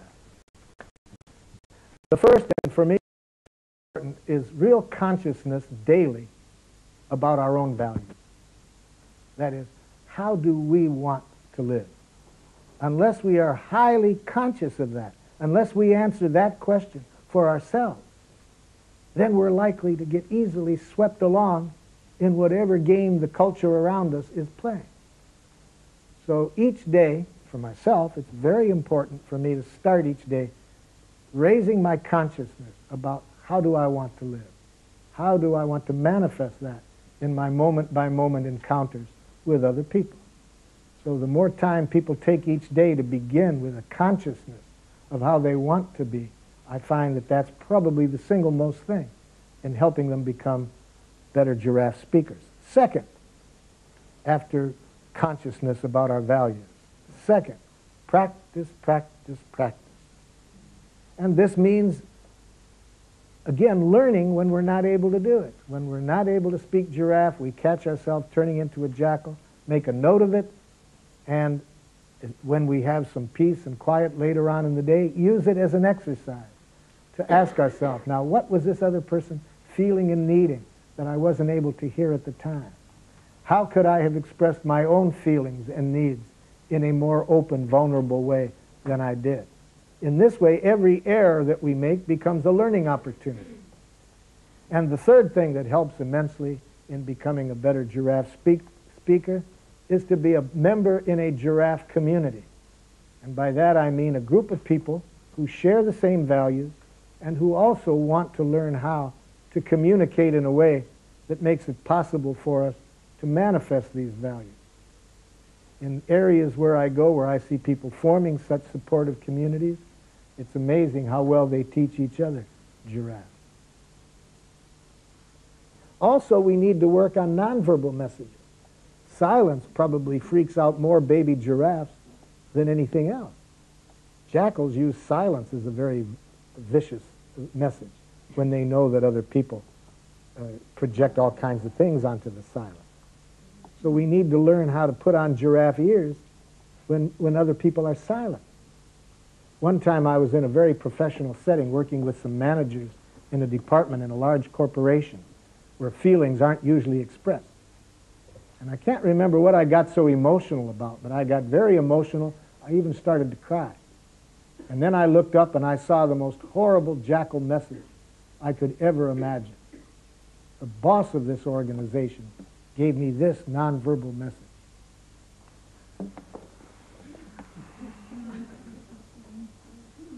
And for about 4 or 5 seconds, I just suffered immensely because I put on these ears.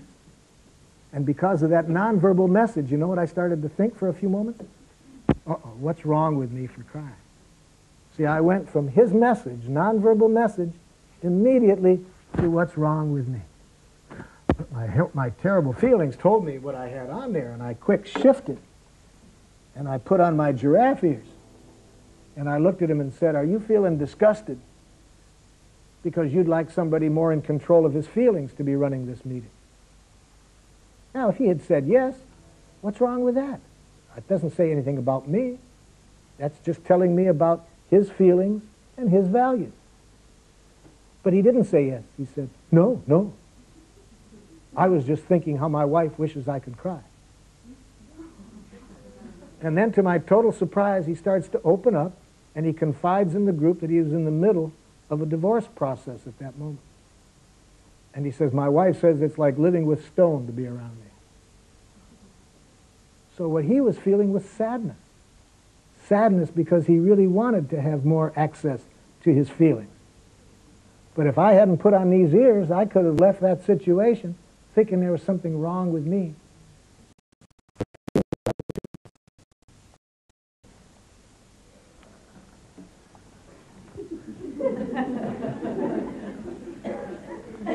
My wife still can't believe I wear those things in public.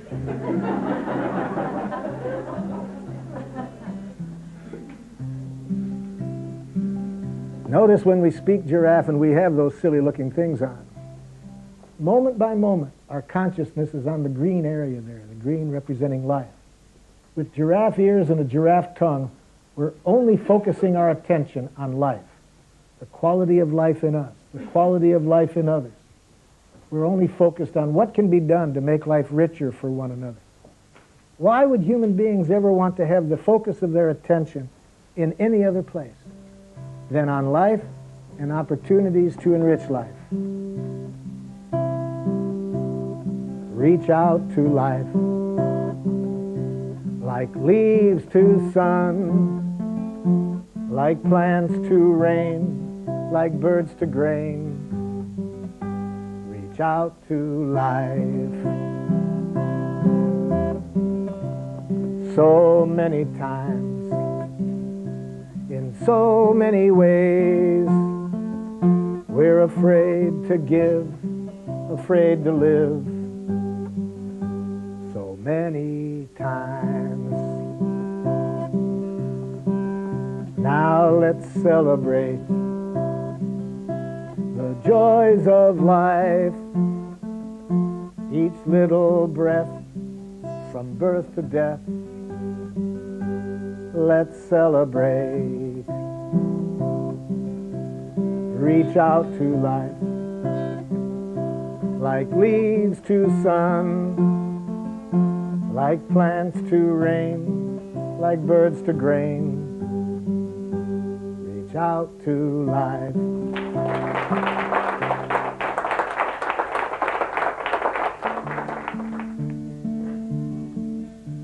I feel so sentenced by your words. I feel so judged and sent away. Before I go, I'd like to know, is that what you meant to say? Before I rise to my defense, before I speak in hurt or fear, before I build that wall of words, tell me, did I really hear? Words are windows or they're walls. They sentence us or set us free.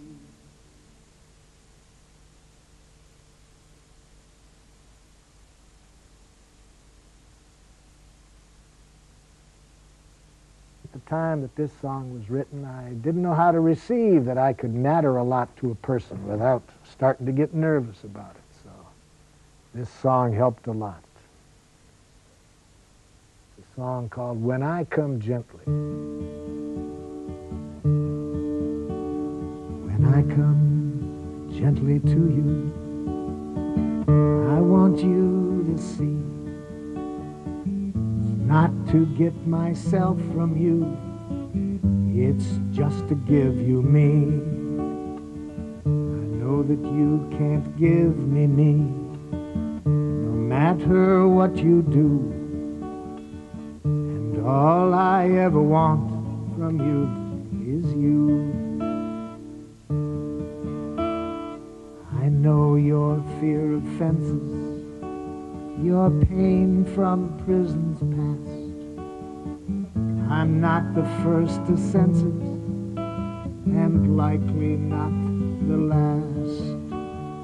The hawk within your heart's not bound to earth by fence of mine, unless you aren't aware that you can fly.